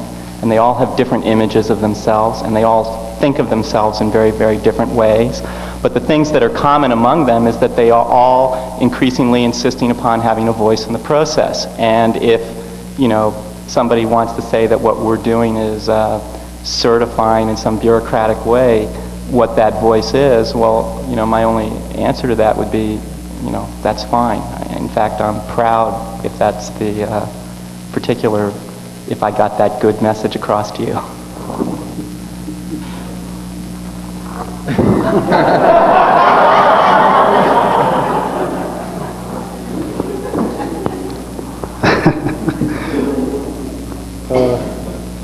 I've been hurt very badly here.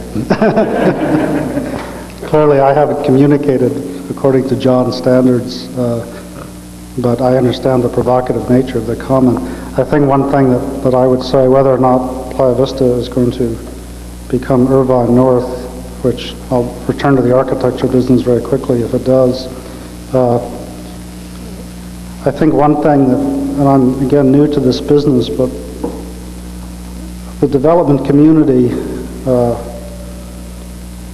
can't solve these problems. I think the development community, ironically, however, is in the best position to do something about a lot of the issues that face this region and, in fact, the country.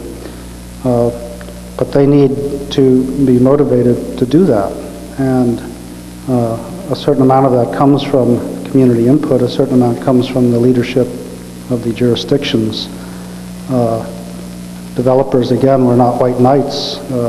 Money is a motivating factor, but so many of these issues anymore are so complicated. I think in our particular case, we're very highly motivated to try to deal with some very serious issues. And although I certainly can't pretend that anything we're doing is solving or even addressing some of the concerns that were raised in the question, to me it's not inconceivable that that might not happen. And it's my hope that the development community can be motivated and the architectural community can be engaged in a more meaningful way. Los Angeles is a fabulous place to be working. The problems here are excellent. These are first-class problems. These are things we should all be dealing with. All of the madness, all of the headaches that we go through are rewarding, and that I think something can be done. I think something meaningful can happen here, and I think that it's up to the creative energies of I hope the people here and certainly the people in the room to try to deal with some of these. That's perhaps a too not particularly articulate and rather heavy-handed answer, but in my brief exposure to this business in this city, I think things can happen, and I look forward to being part of it, Irvine notwithstanding. I think part of the question had something to do with the lack of soul in a project. And I think soul is very important. The spirit of a project and the spirit of a place is vitally important. And one can certainly take exception as to whether the proper spirit or proper soul of a place has been interpreted, but to not look to trying to find what that soul and what that spirit should be is a mistake, because it's in that soul and that spirit that the human experience occurs. And without human experience, we simply have architecture without a sociology attached to it. And we try and define in all of our projects what the spirit of the place wants to be. I suppose you can take exception with how we best define that, but there are a lot of elements that go into defining what that should be. And the history of the place is vitally important. It's not just the future of the place, but looking back at the history, and people respond to that as well. So we endeavor to do that. We may not be successful all the time, but it's certainly the goal, and I think needs to be the goal in most development today.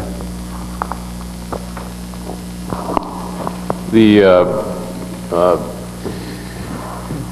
few years ago, I worked in the public sector, and I'd have to say that it's actually some of the most rewarding years of my life were in the public sector, in New York, Boston, and Washington.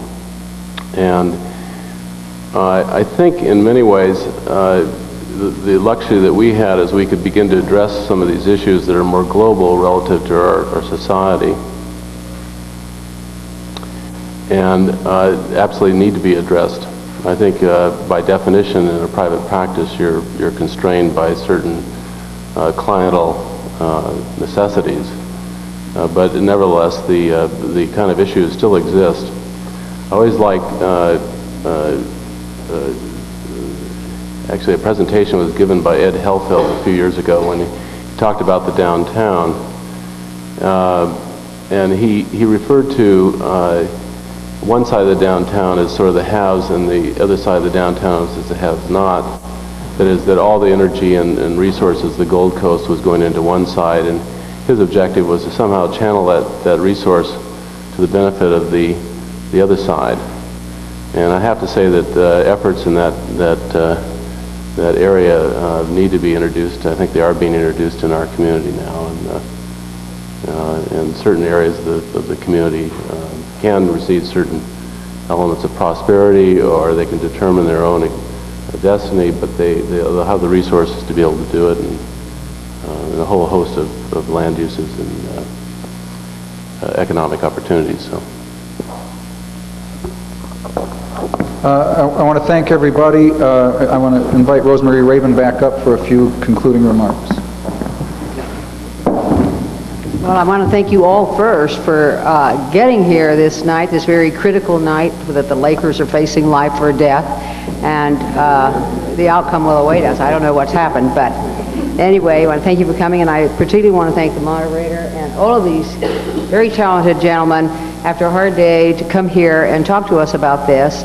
And I do want to tell some of you who probably haven't been on our mailing list but may have come as a response to the press release out on this, that we do have a professional development program, and I have the brochures on it. I'll put them on the desk up here if you're interested in picking one up, and that these gentlemen will all be part of follow-up workshops as part of that program. They have agreed to lead more intense case study analysis on many of these projects. So if you're interested, please step up and get one of the flyers. Thank you again for coming.